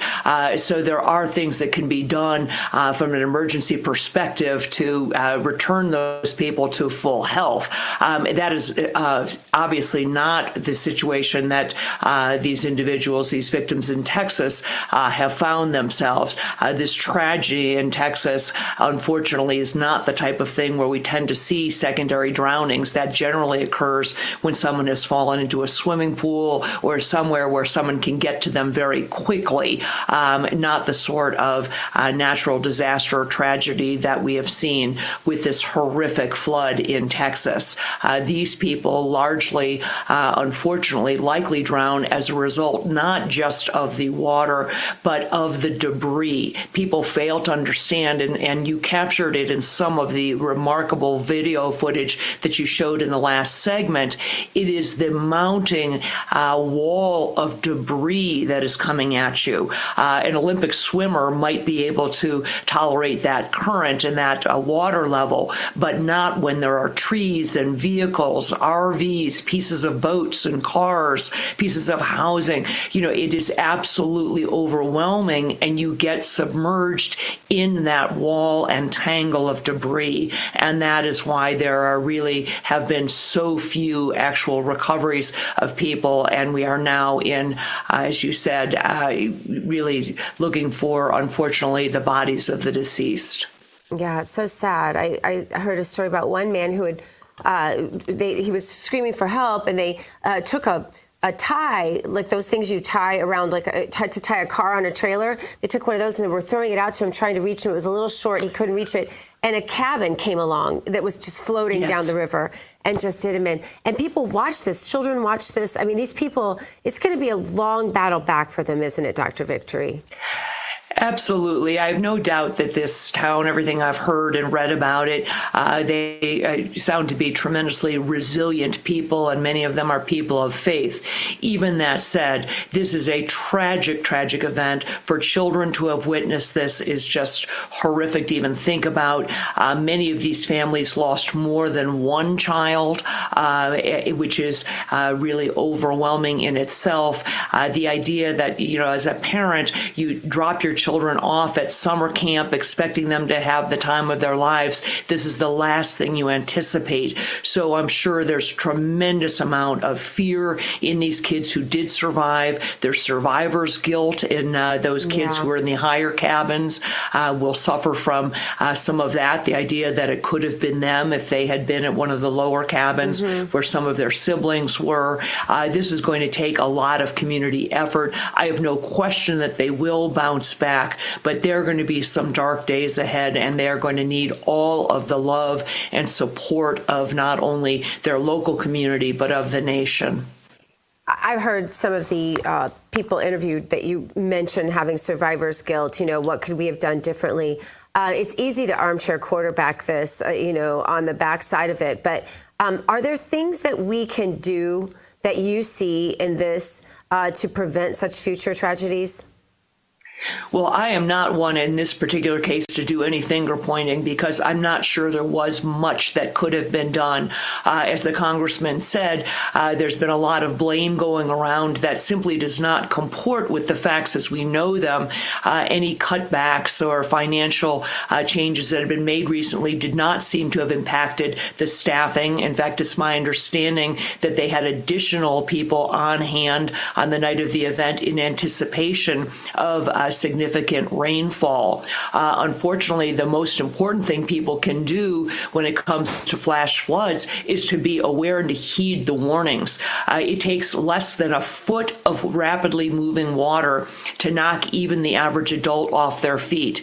Never try to drive a car through what appears to be shallow water. You have no idea how deep that water might be, and you can easily get swept away. When it comes to evacuations, it's a fine line, Gina. You don't want to pull the evacuation flag unnecessarily, because then you end up with people who don't listen in the future. They say, look, we've been evacuated 2 or 3 times, and it ended up being nothing. Also, if you evacuate too late, you can end up putting people into harm's way. You take people who were at high ground and safe where they were, and you might put them on buses or vehicles or evacuation vehicles, and then drive them into lower lying areas where you put them at risk. So it's a tough call. This was a once in a lifetime, once in a 100-year rainfall. I'm not sure anyone really could have anticipated this. So I am not one to finger point at this juncture, but I would say that when it comes to flash floods or being in flood-prone areas, the most important thing you can do is have good communication with the National Weather Service and heed any warnings that you get, because flash floods, by their very nature, happen incredibly quickly, and you may not have time to evacuate when the time comes. Yeah, I have to tell you, Dr. Victory, it's changed my perspective on the hurricanes. I'm one of those that's like, I'm going to sit in my house, I'm not going to leave, and my family's pretty much the same way. But I think this flood, because once in 100 years, things do happen. Thank you, Dr. Victory, for your perspective on all of this. Thank you for having me. Coming up, Hollywood continues pushing woke movies as new Superman director says his movie is about immigration. Well, will this flop at the box office like Snow White and so many others? We will assess this next on American Sunrise.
Welcome back to American Sunrise. We appreciate you being here with us. You already know that feeling, or you know that feeling when your coffee actually does what it's supposed to do. It really clears your head, it lifts your energy, and it doesn't leave you crashing an hour later. That's what good coffee is supposed to do. That's what you also get with 1775 coffee. This coffee is organic, it's single origin, high altitude, and small batch roasted. That means no toxins, no acidity, no jitters, just smooth, clean coffee that fuels your day without weighing you down. Right now, 1775 is offering a free starter kit, which is 3 bags of premium coffee plus exclusive coffee merch, including a matte black tumbler, a frother, gold scoop, or a reusable K-cup filter. You pay for 2 bags of coffee, and 1775 covers the rest. Whether you drink whole bean, ground coffee, or K-cup pods, you choose the option that's right for you. That means that you're paying less than $1 a cup for coffee and quality that you won't find in most stores. Head to 1775coffee.com/Rav and grab your starter kit while the offer is still available. Well, now that we're caffeinated, it's time to stay awake, not woke. And who's woke today, you ask? Well, it would be Superman director James Gunn. The new Superman movie is coming to theaters this Friday, and Gunn says the movie is all about immigration. He says the story is about a migrant who came from another place and brings back the human kindness that we all have lost. So, has Hollywood not learned anything about woke after Disney's Snow White flopped at the box office? Let's bring in Gina and David for a little bit more on this. Guys, you saw the headline there and you saw what the director said. Dr. Gina, I suspect you've got a little something to say about this. Your thoughts? I mean, by and large, it's just become our movies and their movies, and it's so funny. My children are all privy to this, so I have like my own little movie review committee at the dinner table every evening, but they'll say, oh, Mama, you don't want to see that, it's woke. Let's go see this one because the producer that made it is a Christian. I mean, it's sad that it's come down to that, but on the other hand, it has created a beautiful parallel economy that I talk about all the time on this show, where Christians and conservatives and people who just love the Constitution, love America, are making movies and are becoming wildly successful doing it. That wasn't the case 10 years ago. So sometimes, there are blessings in disguise. All things work together for the good of those who love God and live according to his precepts, David Brody. Yeah, it's too bad. I wanted to see this movie, but now it's like womp womp. It's going in the Snow White category, unfortunately. So just to be clear, Superman was an immigrant in the sense that he was born, wait for it, on planet Krypton. That's right, it's fictional. But okay, so let's go with that for a second. He's a legal alien? Or an alien for sure. Well, technically he's DACA because he came to America as a baby to Smallville, Kansas. If you want to play that game, there you go. Superman is DACA. There's your headline. Okay, but here's the thing. Look, the problem here is that how do I say this? Superman is a legal immigrant. I'm playing their game, right? The point is that the liberals do not make the distinction on purpose, right? The difference between a legal immigrant and an illegal immigrant. Yeah. We are a nation of immigrants. We're not a nation of illegal immigrants unless you're Joe Biden and you're running the presidency from 10 to 4, and that's sketchy as well. So the point simply is that they've got it all wrong, and they love to muddy the waters on this to people that don't understand the difference, you would think, between legal immigration and illegal immigration, between this nation of immigrants and a nation of illegal immigrants. There's a big difference. We know that. But for people that are not, they just go along and they don't really think about it, they're not really paying too much attention to it. And that's sad. That's sad. You guys got so deep, and all of your points are right.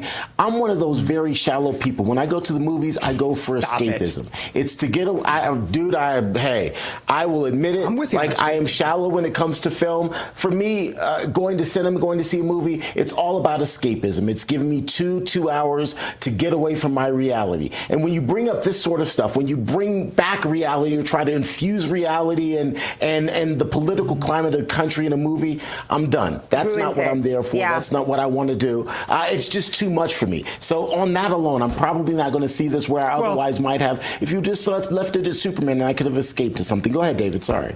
10 seconds just to say one of the actors in this movie was asked about this controversy, and he said, hey, guys, calm down. It's just a movie. No, hold on. It's not just a movie. This is what they do. This is I say the subliminal stuff, but if you keep doing it over and over and over again, it becomes a way. It becomes a means to an end. And so I'm not trying to make this whole big deal about the Superman movie is going to be the death of all of us, right? I'm not saying that. Yeah. But when they just say it's just a movie, be careful. That's exactly what they want you to believe, but there's something much more sinister involved. And it tells you what they think of their audience. Just like when the Democrat politicians talk to their constituency like that, they think they're idiots.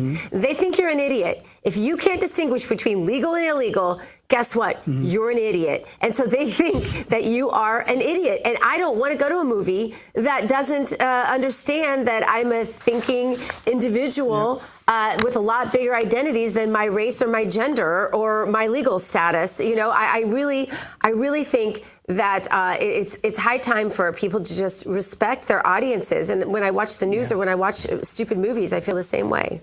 Yeah, I'm going to hop in our chat. I'd love to hear what you guys have to say out there as well. You too. Okay, Dr. Gina, I'll be in the chat momentarily. Coming up in our moment of faith, talking to children about the deadly Texas floods. For young minds who understand many young campers lost their lives, it's beyond scary. But we'll talk about it right after this break.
God bless the USA. In the beginning, God created the heaven and the earth.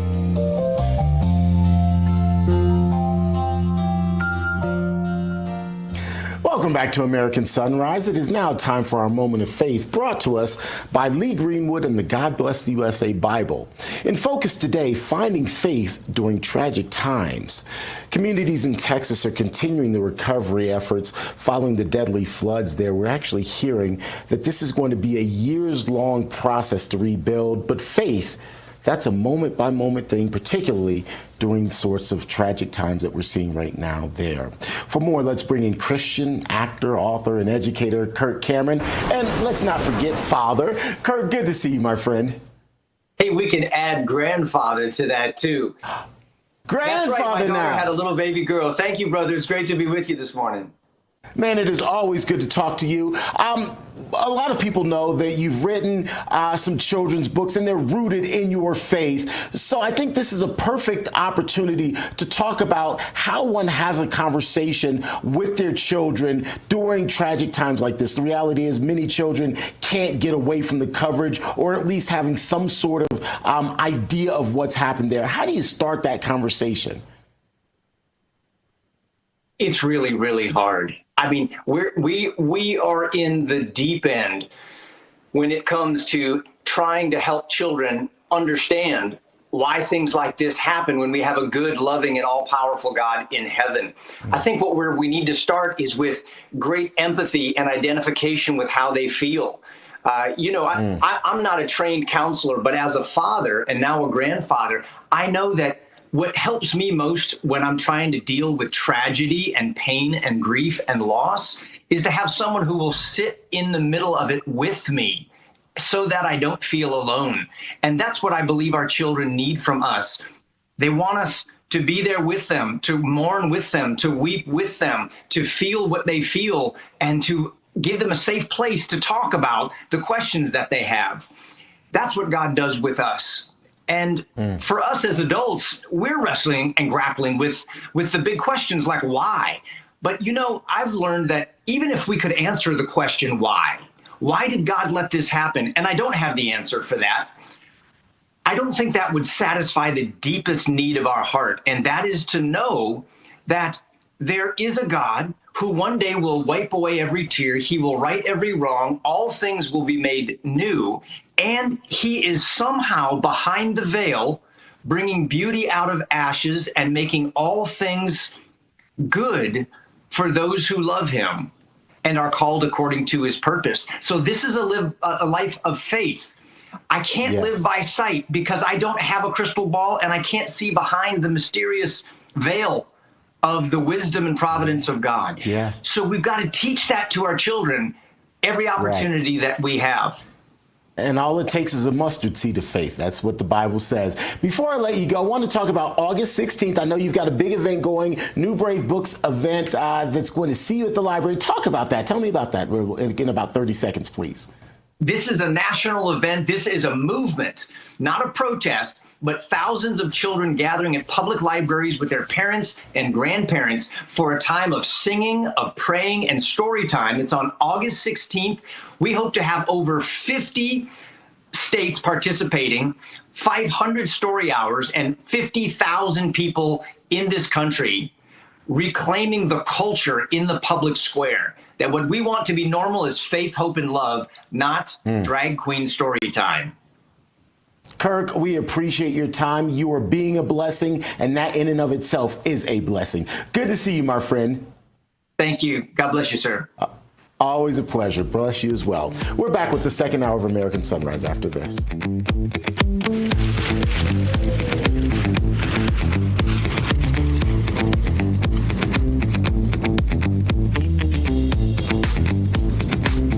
Introducing the limited edition God Bless the USA Bible, inspired by Lee Greenwood's hit song and the most recognized patriotic anthem in America, God Bless the USA. The God Bless the USA large print leather-bound King James Bible also contains America's founding documents, the U.S. Constitution, the Bill of Rights, the Declaration of Independence, and the Pledge of Allegiance, along with a handwritten chorus to Lee Greenwood's song, God Bless the USA. With its large print and slim design, this Bible invites you to explore God's Word anywhere, anytime. The God Bless the USA Bible makes the perfect gift and cherished family heirloom keepsake to pass on to future generations. Designed for an easy reading experience in the trusted King James Version translation, this large print Bible is perfect to take to church, Bible study, work, and for traveling. Order yours today at GodBlessTheUSABible.com.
Ahead on the second hour of American Sunrise, the rescue and recovery continues for the souls lost in the Texas flood, as do the prayers for their families and their communities. We are going to have the very latest.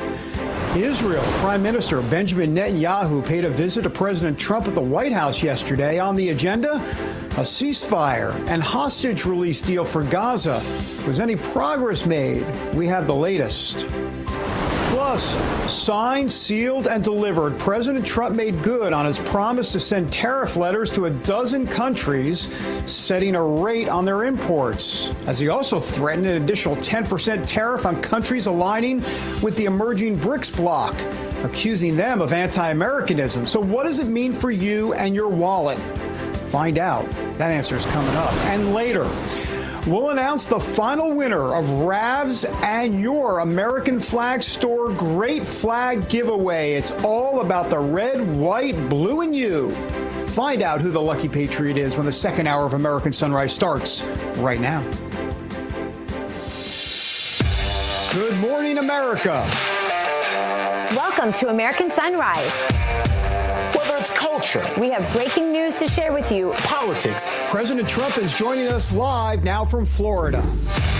We've got you covered. This is what it looks like to be a patriot. We have to protect the American family. The American dream is still alive. I'm David Brody. I'm Terrence. And I'm Dr. Gina.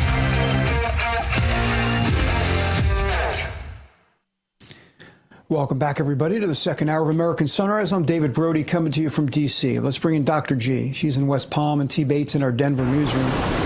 Good morning to both of you. So about 11 a.m. this morning, President Trump's got a cabinet meeting, and you know he loves to have the cameras rolling for all the world to see. My guess is, Dr. G, that's when we'll get even more information about what he's going to do on Friday. We assume he's going down there to Texas, but more than that, just because more of his overall thoughts on some of the criticism pointed the administration's way on the flooding, not to mention just some of his overall thoughts, because I know he's spoken about it, but obviously we're going to get more this morning. You know what gets me is the sheer man hours it's taking to overcome just the evils that are out there that the news media could be concentrating on. For example, there have been numerous phone calls to family members saying, "Oh, I found your child on my property or, in a certain place. And if you'll just send me this much money, right, I'll get your child." These are unthinkable things that criminal minds can only construe, that the media isn't even commenting on or even presenting in a lot of cases, and instead spending time trying to figure out some way they can win the midterms on the dead bodies of these children. Reprehensible, Terrence. No, absolutely. But one of the things that strikes me about President Trump through all of this, while he is dealing and managing this sort of national disaster and tragedy, he also is still continuing to work on so many different fronts. He's still sending out letters as it relates to tariffs and working to solidify our economy. He is still out there working to broker peace in the Middle East. He is still making phone calls and talking with Russia and Ukraine, trying to broker a peace there. All of this while dealing with a national disaster. His plate is uber full, and he is still able to handle it all. I think that's something that not many people are talking about, and I think it's admirable. Yeah, I mean, he's not just the peace president, but he's like the ultra multitasking president. I mean, presidents have to multitask, but President Trump just does it literally 24/7. Well, let's talk more about the floods now and the finger pointing, sadly, that has begun. President Trump has signed a major disaster declaration for Kerr County. That was the county hit the hardest by this weekend's deadly flooding. He does plan on visiting the region later this week, we believe on Friday. The president also brushed aside mounting criticism that federal budget cuts to weather and emergency agencies had worsened the disaster. Still, questions are growing about why the public was not warned sooner and why people were not evacuated from an area known to be popular with campers, and it is called Flash Flood Alley. Trump claimed that the entire situation was a, quote, Biden setup, which is what stalled any warnings that failed to reach campers in time. There's a lot more context to those comments that he made about Biden. Joining us now with reaction, John Solomon, editor-in-chief of Just the News. John, there's a lot to sift through here. Your take on what we're seeing politically and otherwise here. Well, listen, the politics are always the same. If anything happens, Donald Trump is going to get blamed by the Democrats, and then you have to sort through the facts and find out what happened. And that's what we've been doing the last couple of days. So the Weather Service was properly staffed. In fact, it was overstaffed for this event. The warnings went out 2 days in advance, 1 day in advance. When the floods began rising in the wee hours of the morning, more National Weather Service flash flood warnings went out. The system worked as it was supposed to. No budget cuts, no lack of staffing changed those developments. Where you see the problem is down in the local area. In this valley, which is one of the deadliest river valleys in America, where it has had enormous historical flooding crises, there was a decision made in 2021 not to proceed with the new early warning system that would allow for early morning evacuations, that would allow people to be woken up by like tornado-like sirens to get people moving quicker. There was no evacuation plan on the county file for the camp itself. So you were starting from scratch at 2 or 3 in the morning when a river rises 20 plus feet in 90 minutes. That's what the sensor showed, 20 feet in 90 minutes. That is a biblical proportion flood. So the problem is downstream. The local communities decided not to invest in the next generation. They had put a new generation of flood sensors in, which did work about 10 to 12 years ago after a catastrophic flood in 2015. There was a chance to do something newer. They had a debate about it in 21, and they didn't move on. But the federal government's system did not fail. There was not a lack of warning going on. It's just the way the local community was prepared for this event is going to be something we're all going to look at and hopefully fix for the next tragedy. John, since we have you, and you've written so much about this and you know so much of the background, I want to turn our attention for a moment from the Texas flood to the storm that is Elon Musk. Over the weekend, Musk declared war on both the Democrat and Republican parties, saying, quote, they are bankrupting our country with waste and graft. I'm not sure if he meant grift or what that was about. But anyway, with that said, John, you can't build a third party. You know, he wants to do a third party. But to you, is this just further evidence, John, of his sort of political novice? Because this has been tried. And with it, two things happen every single time. Number one, it divides the predominant party, which is the Republican Party. So I know that's the purpose of the left in perpetrating these rumors. But secondly, it marginalizes the person who mentioned building another third party, knowing that these things just don't work in America. Can you just explain this? Well, listen, what we know about third parties is that they proved to be spoilers. In 2016, the Green Party took some important votes away from Hillary Clinton in a tight race. In 1992, a race I covered very closely, and did some award-winning journalism on Ross Perot. Ross Perot took away enough votes to take the election away from George H.W. Bush and give it to Bill Clinton. So the only thing a third party can do historically is play the role of spoiler. And I think Elon Musk knows that. The last thing Elon Musk wants is a Democratic administration going forward. He knows what they'll do to his companies. He knows what they'll do to the economy, which his companies rely on. I think we should be looking at what Elon Musk did, not as what he's saying, but as a negotiating point, very much like Donald Trump. I think he's negotiating with the Republican Party. Do you want me to divide your vote in 26, or will you cut more spending? And I think this is a pressure tactic to get the Republican Party to do much more aggressive spending cuts than they've done thus far, and to make sure that the economy doesn't tip into a debt crisis or a dollar crisis. I think it'll turn out to be a negotiating ploy. Elon Musk knows that he's not going to be able to listen. Elon Musk couldn't even help win the Wisconsin Supreme Court race when he put all of his money into that. He knows he's a political novice. He knows where his limitations are. I think he's a CEO making a negotiation with the Republican Party. And if the Republican Party delivers more spending cuts like what Donald Trump and the House are doing right now, I don't think Elon Musk will have a fully fleshed out party in 26 that will divide the vote. I think he's negotiating. Well, John, that is a fascinating point. But then why aren't fiscal hawks all over him with this, supporting him? Why aren't fiscal hawks cutting more from the budget? I mean, listen, they added $2 trillion since 2019 per year in the budget. John, I'm sorry. Can I interrupt you real quick? Brooke Rollins, the Agriculture Secretary, speaking. We want to listen in really quickly. Than in the stewardship and conservation of our American farmlands.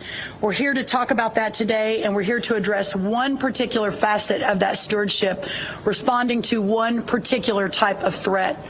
The plain reality is that American agriculture in American hands is a positive good, a rich blessing that we carefully tend and upon which rests the sustenance and future of our republic.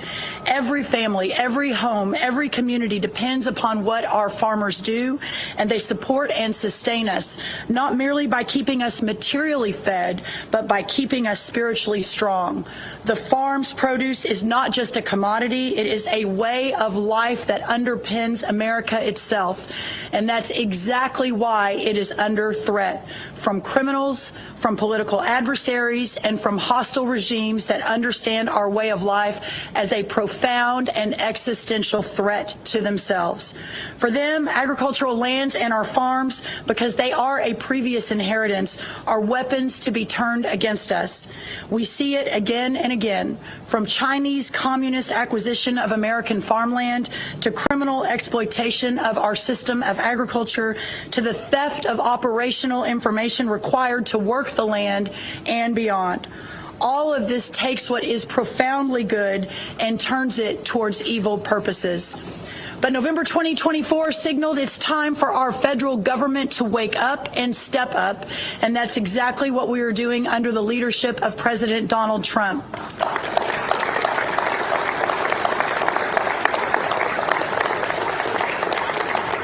With this announcement today, we are taking this purpose and our American farmland back. American agriculture is not just about feeding our families, but about protecting our nation and standing up to foreign adversaries who are buying our farmland, stealing our research, and creating dangerous vulnerabilities in the very systems that sustain us. Reshoring and nearshoring our food and agriculture supply chain is essential for our nation's security. In coordination with the White House, the Departments of Treasury, Defense, Homeland Security, and Justice, as well as state governors, state agriculture commissioners, local, tribal, and territorial governments, today we announced the USDA's National Farm Security Action Plan. This plan includes 7 key action items, and there's a lot of people here that I want you to hear from, so I'm not going to go one by one, but just very quickly. It's on our website. The press has gotten a preview of it, and we can ask some questions once we finish the main program. But very quickly, and perhaps the most important, the first of the 7 is securing and protecting American farmland ownership, actively engaging at every level of government to take swift legislative and executive action to ban the purchase of American farmland by Chinese nationals and other foreign adversaries, standing on the shoulders of great governors, 3 of whom are standing behind me, who have already been leading the way on this issue. And at the federal government level, working to do everything within our ability, including presidential authorities, to claw back what has already been purchased by China and other foreign adversaries. Additionally, working with the Treasury of the Secretary of the Treasury, along with our Defense Department, on memorandums to ensure that moving forward, there is a much more intentional look at who is buying what in this country and from where they are in the world.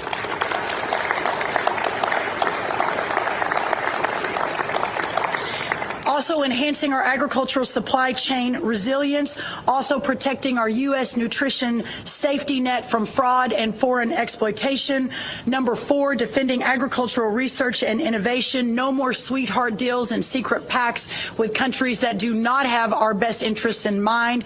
Number 5, making sure that America First is in every USDA program, from farm loans to food safety. We have already canceled 7 active agreements with entities in foreign countries of concern and will continue to cancel additional agreements moving forward. I signed a memo today, thank you, which immediately removes 70 citizens from countries of concerns that currently are affiliated with the USDA through contracts or research arrangements. And we are working to issue regulatory action to remove over 550 entities from foreign countries of concern from our preferred catalog. Number 6, safeguarding plant and animal health, working to make sure that we know what is coming in and how to control animal diseases.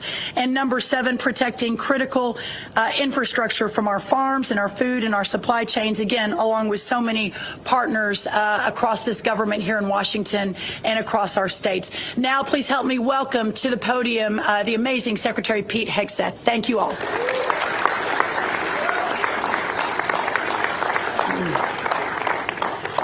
Well, Brooke, thank you so much for your incredible leadership on this issue. It's an honor to be here. It's a very important one. I think we're all here for 2 basic reasons. One, under President Trump's leadership, we're going to put America first. We have America, American land, American basing, American troops, American citizens. You have a Secretary of Homeland Security who cares about Homeland Security. You have an imagine that. You have an Attorney General that cares about justice. You have a Secretary of Agriculture that cares about our farmland and our farmers. You have governors who've led the way and senators and congressmen who now have reinforcements from an America First movement that it's about America First, but it's also just the application of common sense. As someone who's charged with leading the Defense Department, I want to know who owns the land around our bases and strategic bases, and getting an understanding of why foreign entities, foreign companies, foreign individuals might be buying up land around those bases. That's something I should be paying attention to on behalf of the American people, on behalf of my department, and on behalf of the president. It's common sense. And so food security, just like energy resilience, just like where we get our water, that's all national security, especially in a contingency. So we would be asleep at the wheel if we were not fully a party to an effort like this to ensure that our nation had the food supply it needs. But specifically, our troops have what they need on our bases so that in those moments, you can rely on us here in the United States to provide that security. So no longer can foreign adversaries assume we're not watching, and we're not paying attention, and we're not doing something about it because we are. So, Brooke, thank you very much. Appreciate it. Please help me welcome to the podium to speak of the agro-terrorism threats our incredible Attorney General Pam Bondi. Thank you all. And we know Texas is your home state, Secretary Rollins. Our hearts go out to all those in Texas and the families, as well as in North Carolina, who are also experiencing those horrible floods. We're so happy to be here today to protect our farmers, our ranchers, and our ag community. Under President Trump, we are proudly putting our farmers first again. Thank you to our Congress, our governors, all of the great people who have gathered here today. My job is to make America safe again, which includes protecting our farmers who feed our families. The Department of Justice will use every tool at our disposal to secure, defend, and protect our ag community from threats. Our Environmental and Natural Resources Division has successfully defended the Forest Service as it manages our forest. We're also defending mining critical and strategic minerals, which is very important to our nation's security. We're cracking down on pesticide trafficking, and we are doing this by closing the southern border, working hand in hand with our great Kristi Noem, where illegal and highly toxic chemicals from Mexico were smuggled into the U.S., and the Department of Justice is prioritizing the arrest of those illegal aliens doing it. Additionally, our National Security Division is actively monitoring foreign threats to American agriculture. Last month in Michigan, this is very frightening, we charged 2 Chinese nationals for attempting to smuggle potential agro-terrorism weapons into the United States. Both of them have ties to the CCP. Just days later, we arrested another Chinese citizen for sending packages of concealed biological materials into the United States.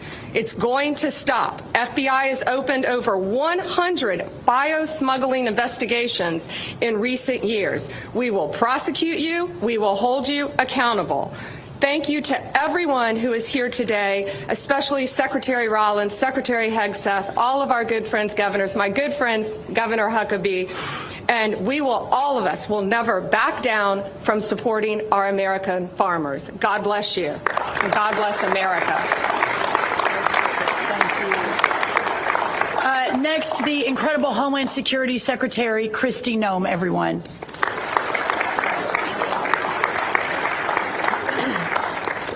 Well, good morning, and I am so blessed and pleased to be here with Brooke, who is a dear friend of mine, and our hearts and prayers still continue to go out with Texas, and I'll be back down there in a few days to spend more time with them and to help them continue to heal and with recovery efforts. The one thing I wanted to share with all of you today is that long before I had the honor of serving as President Trump's Homeland Security Secretary, I was a farmer. I was a rancher. In fact, I've worked on food policy for over 30 years. And I recognize that food policy is national security policy. A country who cannot feed itself, cannot take care of itself, and cannot provide for itself is not secure. And that we have to be able to feed ourselves to make sure that no other country ever controls us. And I've watched for decades as evil foreign governments, including China, have come into this country and they've stolen our intellectual property. They've manipulated their currency. They've treated us unfairly in trade deals. They've come in and purchased up our processing companies, stolen our genetics. In fact, I've worked in this building off and on commissions and projects and laws and different statutes to ensure that China did not completely take control of our entire food supply chain, recognizing that the United States of America would be in jeopardy if that ever were to happen. I've watched them come in and establish a presence in stealing our chemicals, in providing our fertilizer for us. And so 2 years ago, when I served as governor of South Dakota, we passed a law in our state that said China and 6 other foreign evil governments would never own our farmland. And I'm very proud to say that in South Dakota, China does not own any of our land, nor will they ever own any of our land. While I served in Congress, I worked hard to put in programs that would help manage risk for farmers. I tell people all the time, farmers are the biggest gamblers that I know. They go to a bank oftentimes and they have to borrow money to buy land.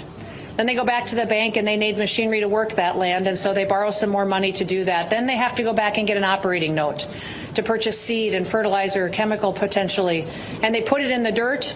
And they hope that months later it'll rain, the sun will shine, and that there'll be something there that they can pick up, that they can sell, and then that the markets that are beyond their control, that there will be a price there that will help them cash flow so they can go back and do it all over again the next year. They do that so that they can feed this country, so that they can feed this world. In fact, growing up as a little girl and as a daughter of a farmer and a rancher, I always felt like God loved farmers more.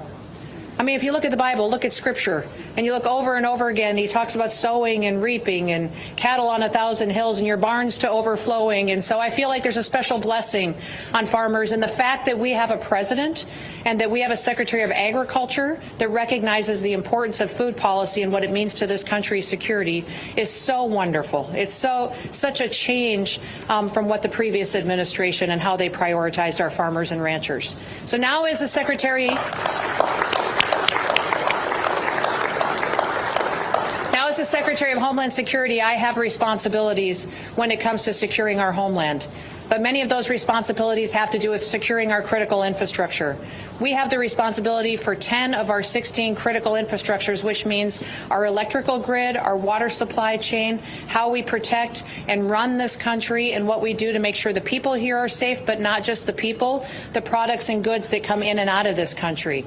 Our Customs and Border Protection units are the ones that all of our goods come into this country and leave this country on, and their investigations and how they inspect our ag products are critically important to make sure that we aren't facing any kind of threats from what kind of products may come into this country or what kind of terrorist acts might happen from goods that other countries may wish to send to us that would harm our food supply.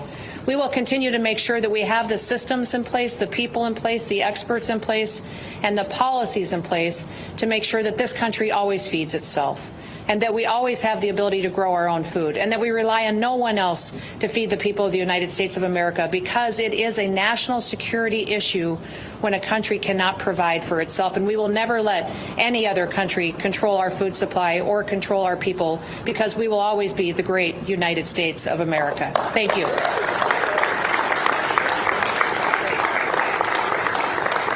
Yeah, I was reminded when Christy was Governor Nome and we were at America First Policy, Christy, you and I did an event together on this very issue 3 years ago, and she, along with some of the other governors, really stepped up. So thank you, Secretary Nome. Next, a longtime friend, a partner from the first Trump administration, and someone who has been leading on this for years and years. Please help me welcome White House Counselor Peter Navarro.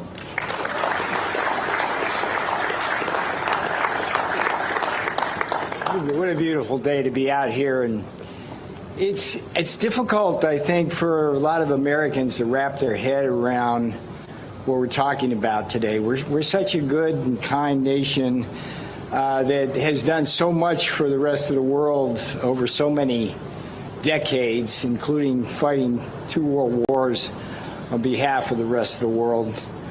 But this is so serious an issue.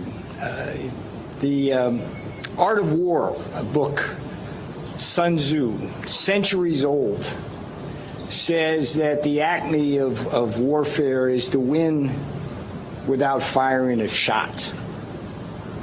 You fast forward to a book that was written by 2 high-ranking military officials in China called Unrestricted Warfare. And you understand that we are indeed in a new world where kinetic warfare is not the first choice of our rivals anymore. Rather, it is things like sending us seeds or trying to steal our seeds or trying to change the seeds. It is acquiring our supply chain in agriculture. It's setting up spy shops on land next to military bases. Do you remember when that balloon, it was just a weather station? We seem so naive about so much of this, when in fact we have nations and bad actors trying to do bad things using our supply chains now as weapons. The world changed yet again on April 2nd when the Chinese embargoed critical minerals, not just on us, but for the rest of the world. The Russians now embargo things like neon and helium and uranium as a tool. So we must be clear-eyed about the threats, and I just have to congratulate Secretary Rollins for taking leadership on an issue which has been troublesome for years. And we have governors here, like Kristi Noem in South Dakota, just leadership on that. She was doing that before anybody was paying attention. We're going to hear from Governor Huckabee. Arkansas has led the way on this issue at the state level, even as the federal government has been silent about it up to this point. The last thing is big things like Smithfield Foods. I don't know if you know this, but this one really troubled me when it happened. But the Chinese bought Smithfield Foods and basically control about 1/8 of the world's pork supply now. And we worry, we've had food inflation. We worry when things happen that can be part of that. And then the other key purchase which we allowed them to do is Syngenta. Well, what is that? It's a seed company. And in a world of ever-changing pests and things like that, and climate differences about where water is and things like that, seeds really can be the revolution that keeps the world fed, and China now owns a key part of that. So what Secretary Rollins is doing today, it's a historic day.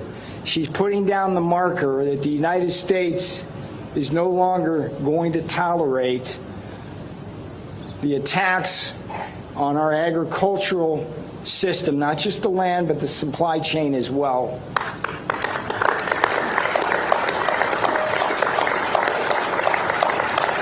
She deserves more than a hand. She deserves a helping hand here, and that's why the other aspects of our government are behind us as well. So I appreciate being here on this absolutely gorgeous day. And again, I commend the leadership of the people behind me. Thank you. Thank you, Peter. Again, no one more of a warrior than he on these issues and many others. So thank you.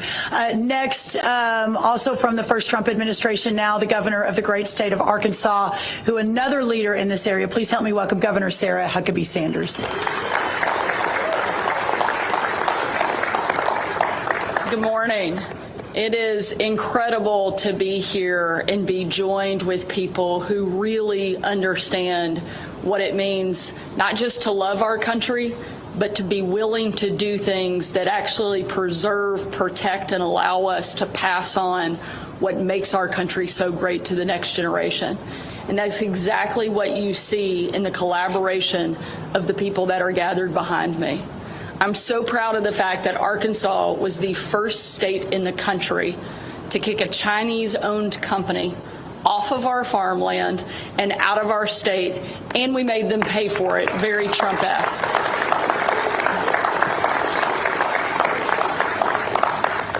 And in the last couple of months, we've passed new legislation just this year allowing us to prohibit them from now not only owning farmland in our state, but from building or buying land around our military bases and critical infrastructure. It is something that has to happen and something that states have been leading the way on. But unfortunately, our states can't do it alone. That's why events like today matter so much. That's why leadership from people like Secretary Rollins matter so much. The fact that we now have a president who understands who our real enemies are and is willing to take them on is making a huge difference, not just in our country, but around the world. You know, we've talked a lot about today a country's ability to feed itself, but that's not the only place, and that's not the only role agriculture plays. A country has to be able to feed itself, fuel itself, and fight for itself to truly be free. And that's why what this group represents is every component of that. And we now have a president who understands it and is willing to do everything within his power to make sure the United States continues to be the greatest country on the face of the planet. And that doesn't happen by accident. That happens because we have great leadership. And I'm proud of the role that Arkansas has been able to play, but I'm more excited about the leadership that we now have in Washington that is going to take this to all 50 states and frankly all across the world. Having this group, there are no people I have greater confidence in. Secretary Hegseth leading the greatest military on the face of the planet, and nobody better suited to do so. He's tough, and I'm pretty sure he could take every member of the cabinet in an arm wrestling competition, but he's not the only tough one up here. There's no chance that China has going up against my friends Pam Bondi, Kristi Noem, and Brooke Rollins. They are not only the toughest women in Washington, they're some of the toughest people in all of America. And this group of people, under the leadership of President Trump, is not only going to protect our great country, but they're going to make sure that we have the ability to pass it on to the next generation behind us. I'm so grateful for their leadership, so thankful I get to be part of an effort that is going to make sure that the freedom of our country is protected and preserved for every single American to enjoy. Thank you for letting us be here, and thank you, Brooke, for putting this amazing event and this great plan together to help our country. Thank you so much.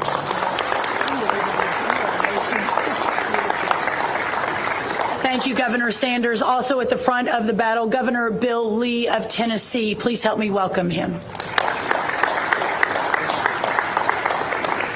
Thank you, Secretary Rollins. Let me just add my words of gratitude to President Trump and to his administration. And it's an honor to stand here with these great leaders. I have served as the governor originally in President Trump's first term, and then through the Biden administration, and now again in the Trump administration.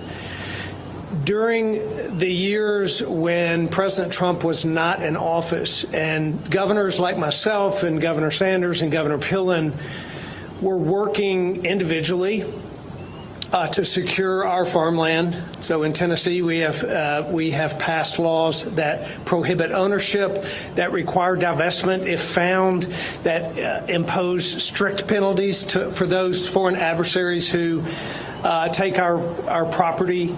We have also passed the Farmland Conservation Act in order to make it easier for the next generation of farmers to live and operate in our state.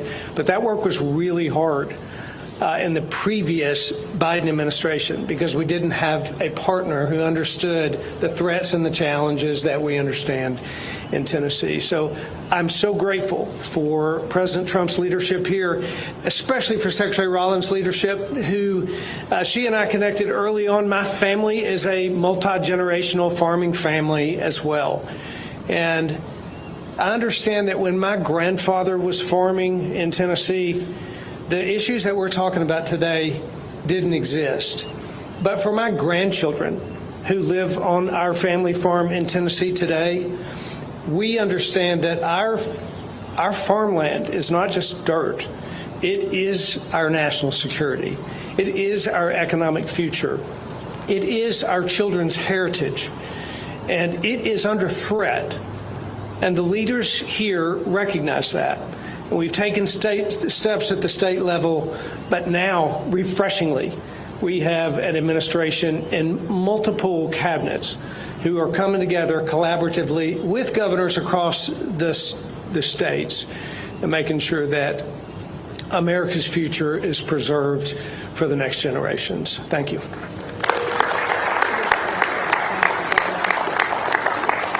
Our first conversation, Governor Lee and mine, was not about how to save America. It was about our mutual love of Hereford cattle. So we are forever bonded. Listen, y'all, next, another great governor, great leader on this issue. Please help me welcome Governor Pillen of Nebraska.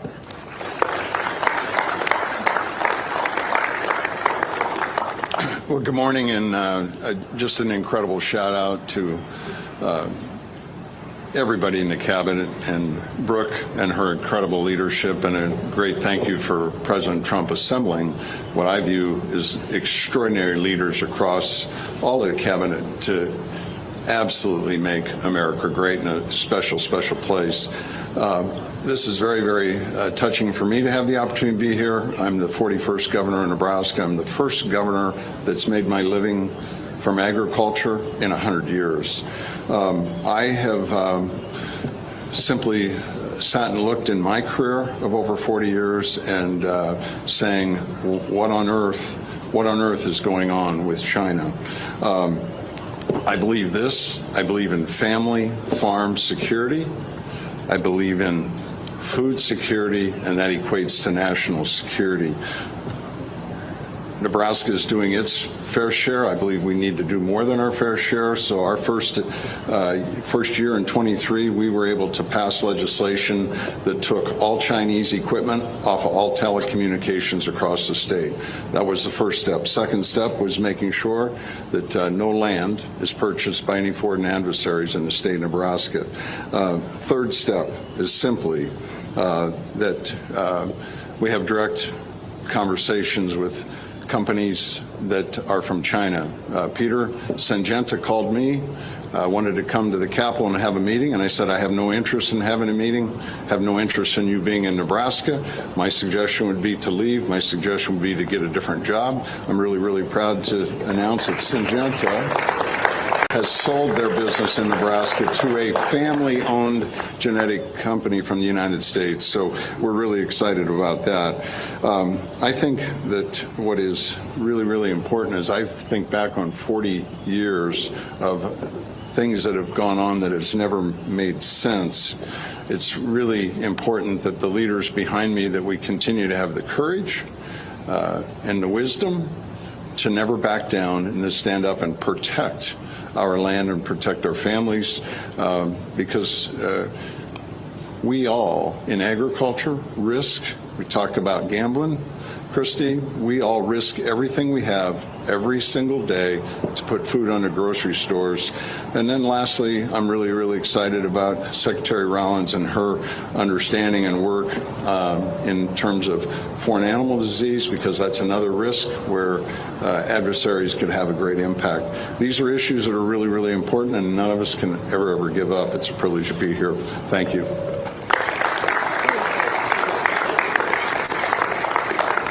Now, Senator Tommy Tuberville from the great state of Alabama. Damn, she didn't call me coach. I always look for a day like this when I was coaching. I'd work the hell out of them, then we'd line up down there in the parking lot and just run for about an hour, you know. Just think about it right now, though. Our farmers every day go out in this every morning to scratch the ground to try to make a living and try to feed all of us in this country. They're very important. I'm on the Ag Committee, Armed Services Committee. I've seen it all. I'm not a politician. I've been on the front row and been able to watch the devastation of our farming community in the last 4 years under the Democrat, Socialist, Communist Biden party. It was devastating. Input cost high, $5 diesel. Instead of a $700,000 cotton picker, they're $1.5 million. They wanted to put our farmers under.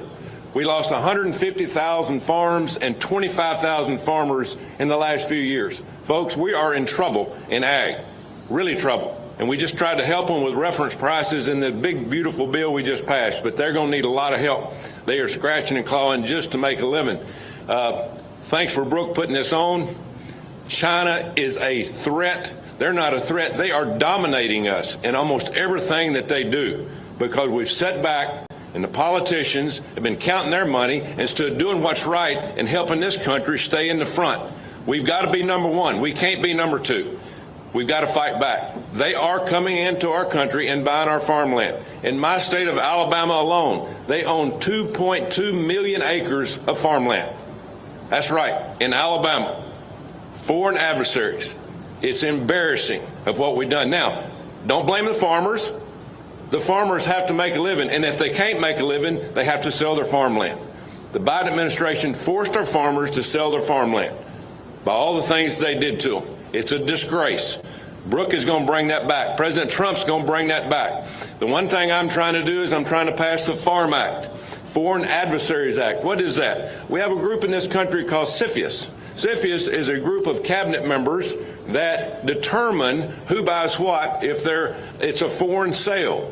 I mean, they all get together and they look at it, whether it's a steel company, whether it's farmland, whether it's some kind of business. That's what CFIUS does. And it's made up of high-ranking cabinet members in the White House. Who is not on there? The Secretary of Agriculture. What the hell are we doing? I mean, how far behind are we? We have to get the Secretary of Agriculture on CFIUS to protect our farmland. If we don't do it, we're going to continue to lose at the end of the day. So thanks for being here. In a few minutes, we'll line up down in this end zone, and we're going to start running this way until I get tired of watching. Thank you very much. God bless you. Oh, Coach, thank you so much. Next up, Senator Roger Marshall, then Chairman G.T. Thompson of the House will close it out, and then we'll answer a few questions. Please help me welcome Senator Roger Marshall. All right. Well, good morning, everybody. America's abundant food supply is not guaranteed. It's a strategic asset we must fiercely protect. Farm and ranch security is national security, and I'm proud today to share how Kansas is at the heart of this mission. Today, we tell China to get the hell out of American agriculture. Today, China, here's your ticket. Do not pass go. Get the hell out of American agriculture. And the Trump administration is going to lead the way. Now, I want to start by just thanking Secretary Rollins, and maybe we can help you get some Angus cattle someday for your farm.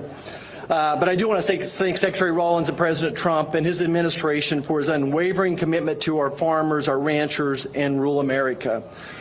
The big reconciliation bill we just passed exemplifies this support.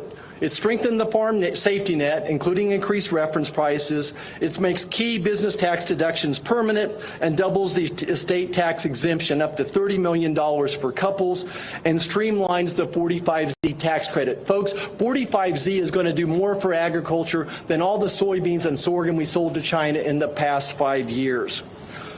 This bill empowers our agriculture communities and secures our family farms for generations to come.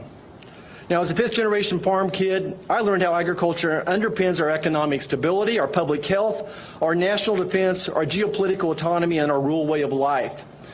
It contributes $1.5 trillion to GDP and supports over 22 million jobs, yet we often take it for granted. Our farmers, our ranches, our food supply chains face grave threats, specifically bioterrorism, procurement disruptions, and foreign ownerships. A virus like COVID, which was made in a lab, could target our beef and dairy cattle industry next, or a fungus could devastate our wheat and our corn. Whether it's from nature or made in a laboratory by a foreign adversary, these risks demand vigilance. Let me share how Kansas is leading the fight.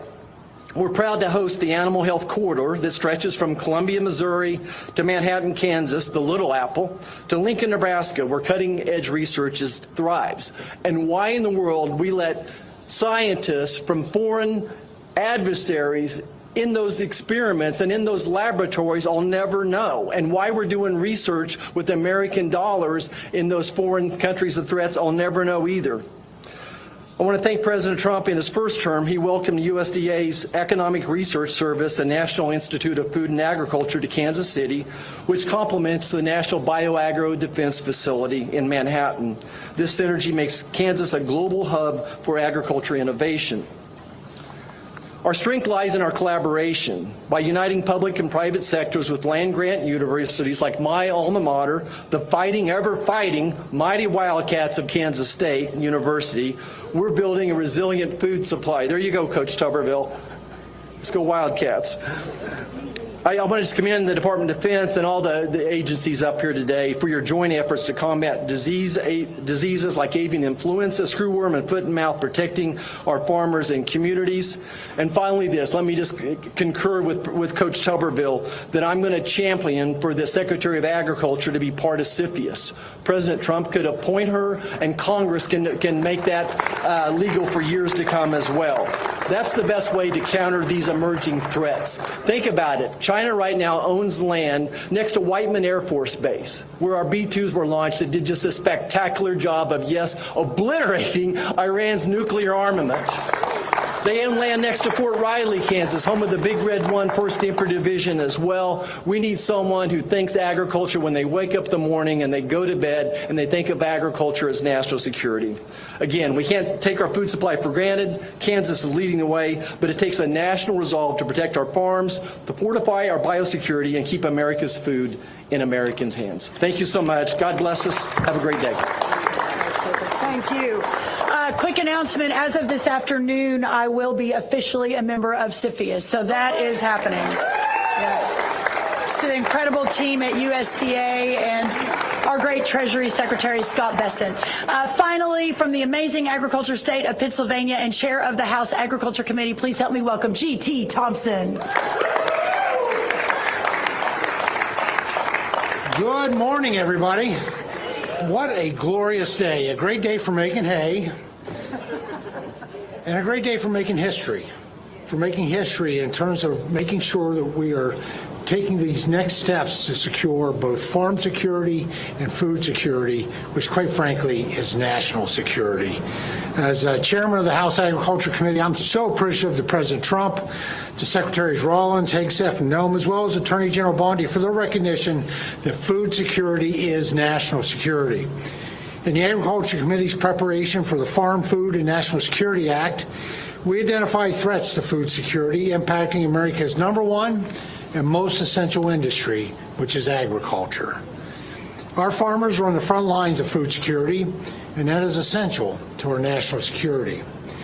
America's farm families are facing serious challenges, from foreign threats to our farmland and the theft of our intellectual property, to high energy costs driven by out-of-control inflation from the previous administration, market instability, poor SNAP integrity, crushing taxes, extreme weather, and an often unreliable workforce.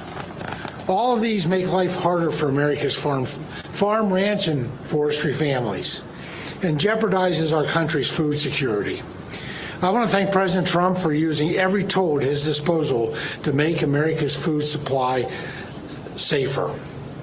The One Big Beautiful Bill included a historic investment in our agriculture value chain, including provisions from the Bipartisan Farm Food and National Security Act. The One Big Beautiful Bill includes investments to strengthen our livestock biosecurity from foreign animal disease, as well as delivers major tax relief, shields the next generation of farmers from the death tax, supports affordable energy policies that keep family farms running and food prices low. It includes historic integrity measures for the SNAP program and so much more. But there's still a lot of work left to be done. On behalf of the House Agriculture Committee, I look forward to partnering with Secretary Rollins and others across the administration on this important initiative.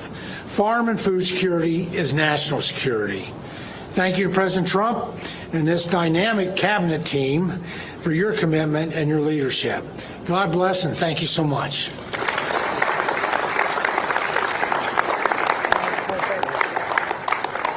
Okay, everyone, we're going to open it up for some questions. I would note that while we were standing here and all of you were sitting there, it's too bad Secretary Bobby Kennedy's not here because we're all getting a lot of vitamin D today. So we'll let him know. He'd be very proud. All right, we'll take some questions from the press.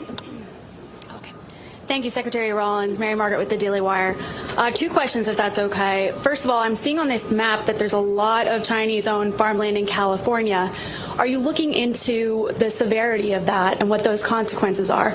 And then number two, the president has expressed concerns about how mass deportations would affect the farm industry. Do you have concerns on this front? And are you hearing about some of these top conservatives saying that there's a push for amnesty for this workforce? Well, thank you for those questions. The first thing I'll say on California, and I'd love for anyone else to join me if they have thoughts on that, is this, that a lot of people said, well, look at the red states are the ones leading the way. The red states are the ones that are banning the Chinese-owned farmland, and this is true. But I have to believe that even the Democrat governors and even the blue states realize what a massive threat this is to national security and how important it is. So we plan to work with everyone, no matter which party, no matter which side of the aisle they're from, to ensure that the people of this country and our agriculture farmland is protected. The second question, I appreciate you bringing that up. There's been a lot of noise in the last few days and a lot of questions about where the president stands and his vision for farm labor. The first thing I'll say is the president has been unequivocal that there will be no amnesty, and I think that's very, very important.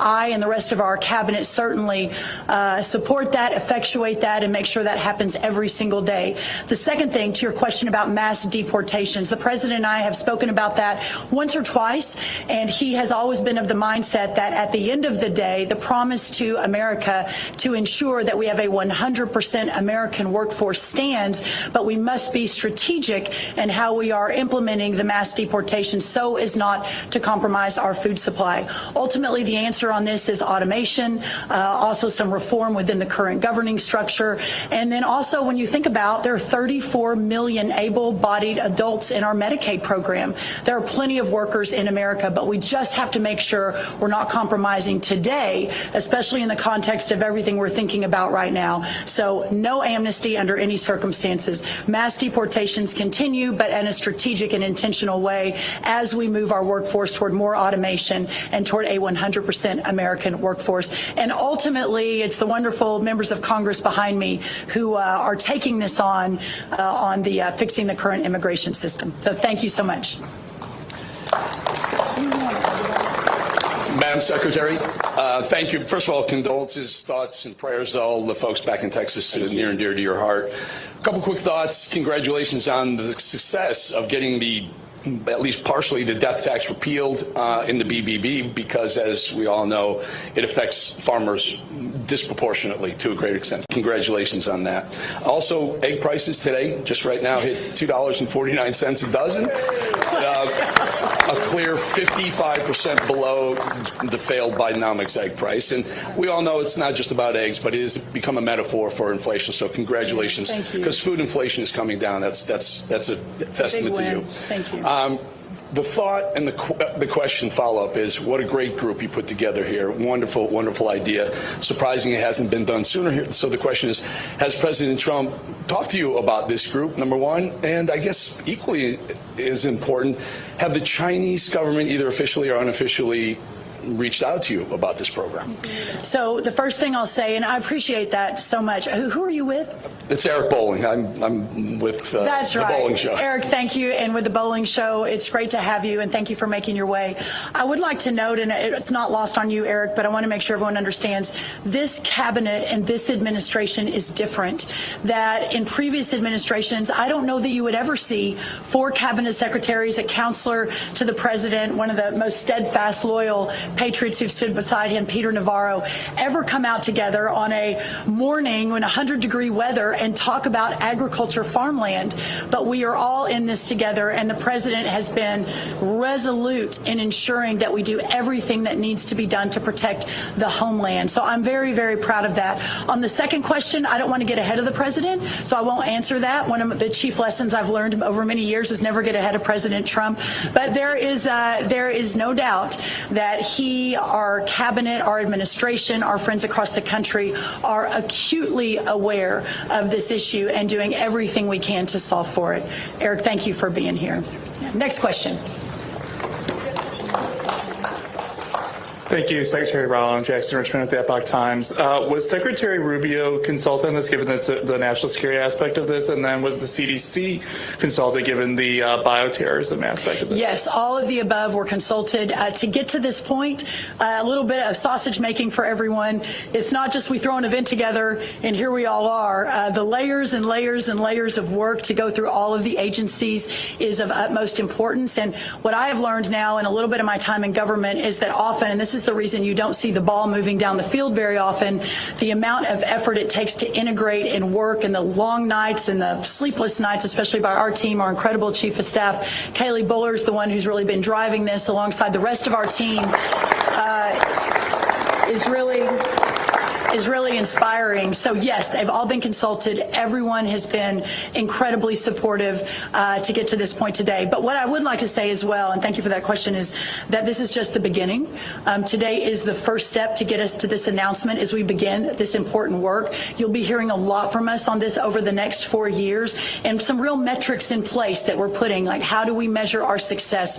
And I think that's what makes this administration different. So thank you for being here. Love the Epoch Times. And next question. Yes, Philip Rasher with AgriPulse. I have two questions. One, following up on the immigration question. The president has continually said that he wants to give farmers some kind of temporary pass. Could you define what he means by temporary pass? Does that mean ICE won't go onto farms for a certain period? What does he mean by that? And the second question is, what are you going to do at USDA with regard to the remaining property owned by Syngenta and Smithfield Foods, which is a large portion of this Chinese-owned land? That's right. Well, the second question first, as we discussed earlier, and Mr. Navarro, again, and he and his team over at the White House, amongst many others, we are looking at every available option. There are multiples of options. You'll likely see an executive order on this very soon from the White House, and we'll be looking at multiple different authorities within the federal government to begin to claw that back. So that's what I'll say about that. Again, I think I answered the second question, where we are on farm labor, a little bit earlier, but what I will say is that Lori Chavez DeRimmer is our Secretary of Labor, and the H-2A visa program, all of the programs that inure to moving in seasonal ag workers are under Secretary Chavez DeRimmer. She has been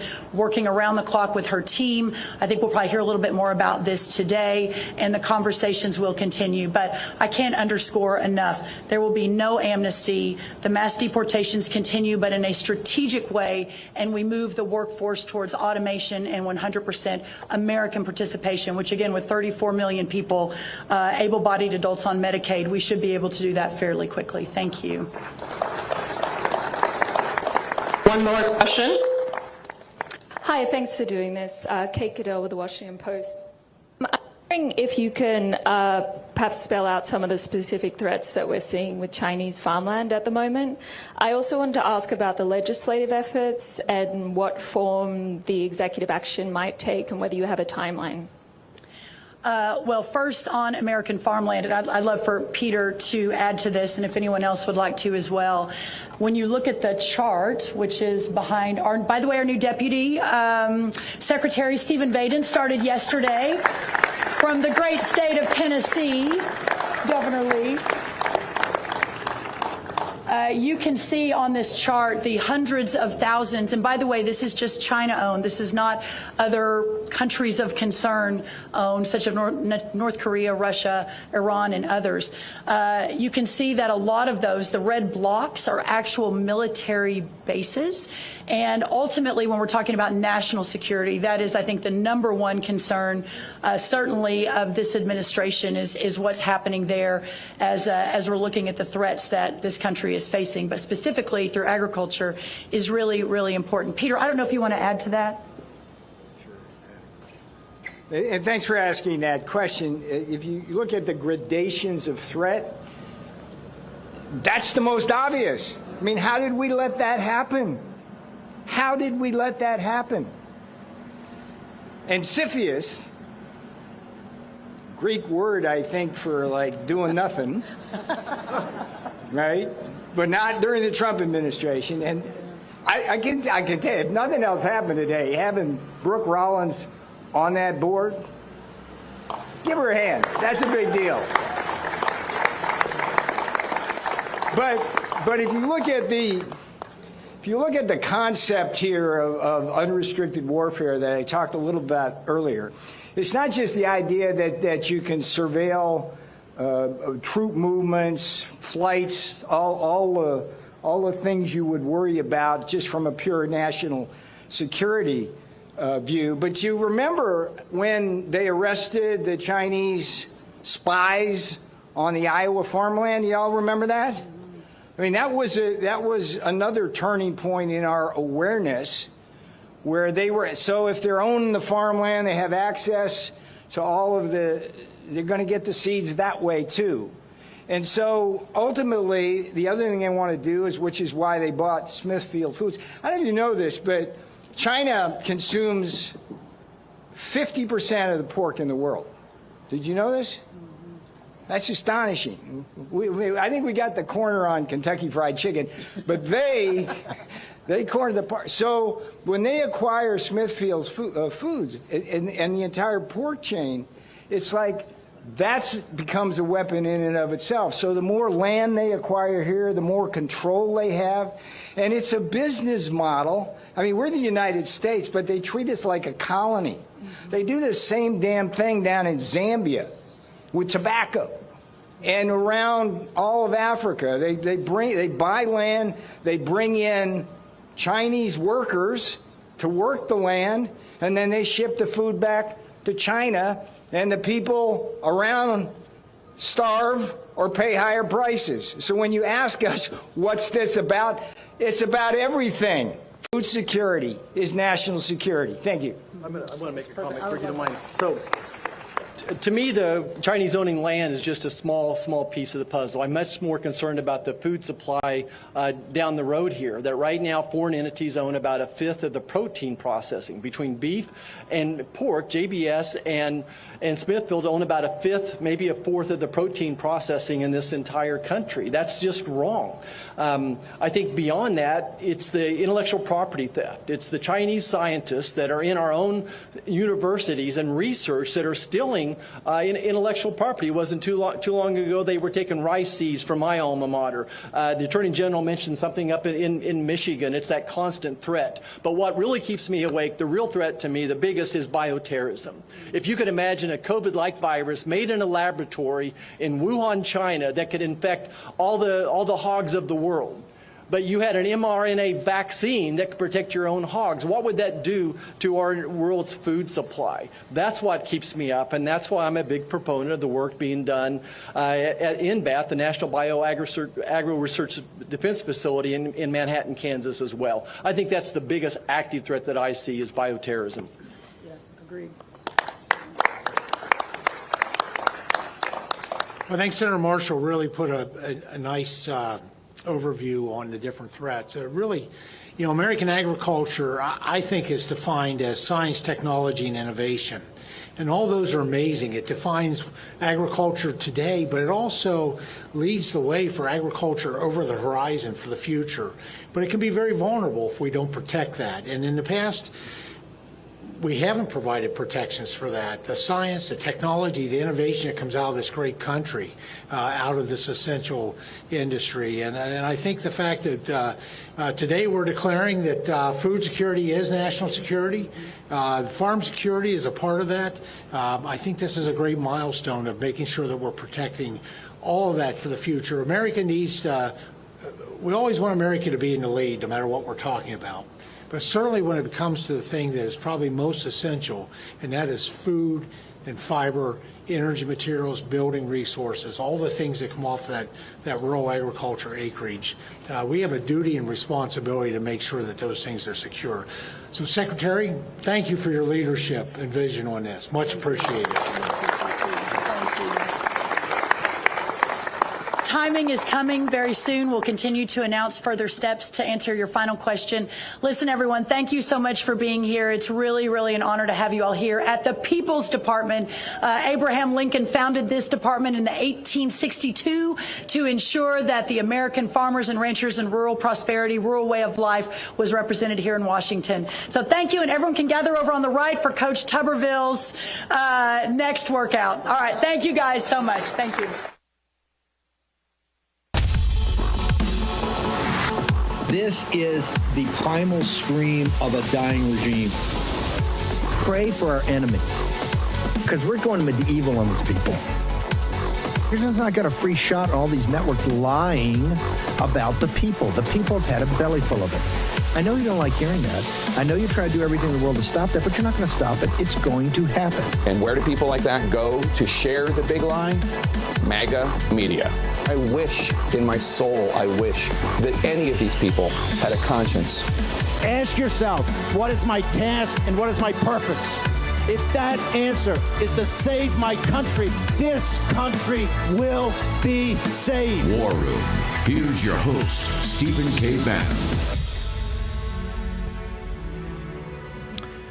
Tuesday, 8 July, year of our Lord 2025, right there outside the Agriculture Department, started by President Abraham Lincoln in 1862 to ensure food security, right, for the United States, or at that time, I guess, the North versus the South, or the United States versus the Confederacy. Brooke Rollins, the Secretary of Agriculture, a couple of bombshells. Finally, everybody got focused on the Chinese Communist Party as a threat. They're a threat everywhere. They're also a threat to our food supply, to bioterrorism, to buying of land, to the processing of food. Brooke Rollins leading the effort there with Pete Hegseth and Peter Navarro, Kristi Noem, all the major cabinet officials associated with this, and they obviously got a sign-up by Marco Rubio announcing a whole new program for focusing on the CCP and making sure that they cannot get into our food supply. I'm sure there'll be a lot of executive orders coming off of this ASAP. There's going to be a cabinet meeting at 11. We're going to cover it in its entirety because President Trump, I'm sure, will be breaking news. And for all of you War Room Posse and MAGA, you know, let's not curl up in the fetal position. Let's not get in the mumble tank, right? Let's not, oh, my God, it's, you know, he's going to, you know, go to war in Iran. He's going to, you know, sucked into Ukraine. He's got amnesty. It's Epstein. Yes, it's all of those and maybe more. That's okay. You're in the Fight Club. In the Fight Club, what do? We fight. We don't curl in the fetal position. We don't suck our thumbs. We don't say, oh, this is so terrible. President Trump, not just President of the United States, the leader of our movement, he's got pressure on him from all over the globe, from everywhere, including donors and corporations and hedge funds and Putin and Xi and all of it. And, of course, last night, dinner with Bibi. No to Netanyahu. The Nobel Peace Prize, the country that you've put next on your list, Pakistan, for years and decades, that you've done this, and quite frankly, Israel is turning into more rapidly an ethno-religious state. It is Israel is a nation founded on, and a nation for the Jewish people. It's a Jewish state, but kind of the most right-wing or conservative, ultra-conservative ethno-state. He's turning it into Pakistan, right? And of course, last night he gives the Nobel Peace Prize. Note to Netanyahu, you're 2 weeks late. The Pakistan chief of staff already beat you to the punch. But enjoy your set of steak knives. Let's play the clip. Brooke Rollins dropped a bomb right there. Hat tip to Charlie Kirk. And the Charlie Kirk Show shows you the power of the Charlie Kirk Show, and it shows you the power of Real America's Voice, and it shows you the power of the populist nationalist movement. Let's play Brooke Rollins just a moment ago. The first thing I'll say is the president has been unequivocal that there will be no amnesty, and I think that's very, very important. I and the rest of our cabinet certainly support that, effectuate that, and make sure that happens every single day. The second thing, to your question about mass deportations, the president and I have spoken about that once or twice, and he has always been of the mindset that at the end of the day, the promise to America to ensure that we have a 100% American workforce stands, but we must be strategic and how we are implementing the mass deportation so as not to compromise our food supply. Ultimately, the answer on this is automation, also some reform within the current governing structure. And then also, when you think about, there are 34 million able-bodied adults in our Medicaid program. There are plenty of workers in America, but we just have to make sure we're not compromising today, especially in the context of everything we're thinking about right now. So no amnesty under any circumstances. Mass deportations continue, but in a strategic and intentional way as we move our workforce toward more automation.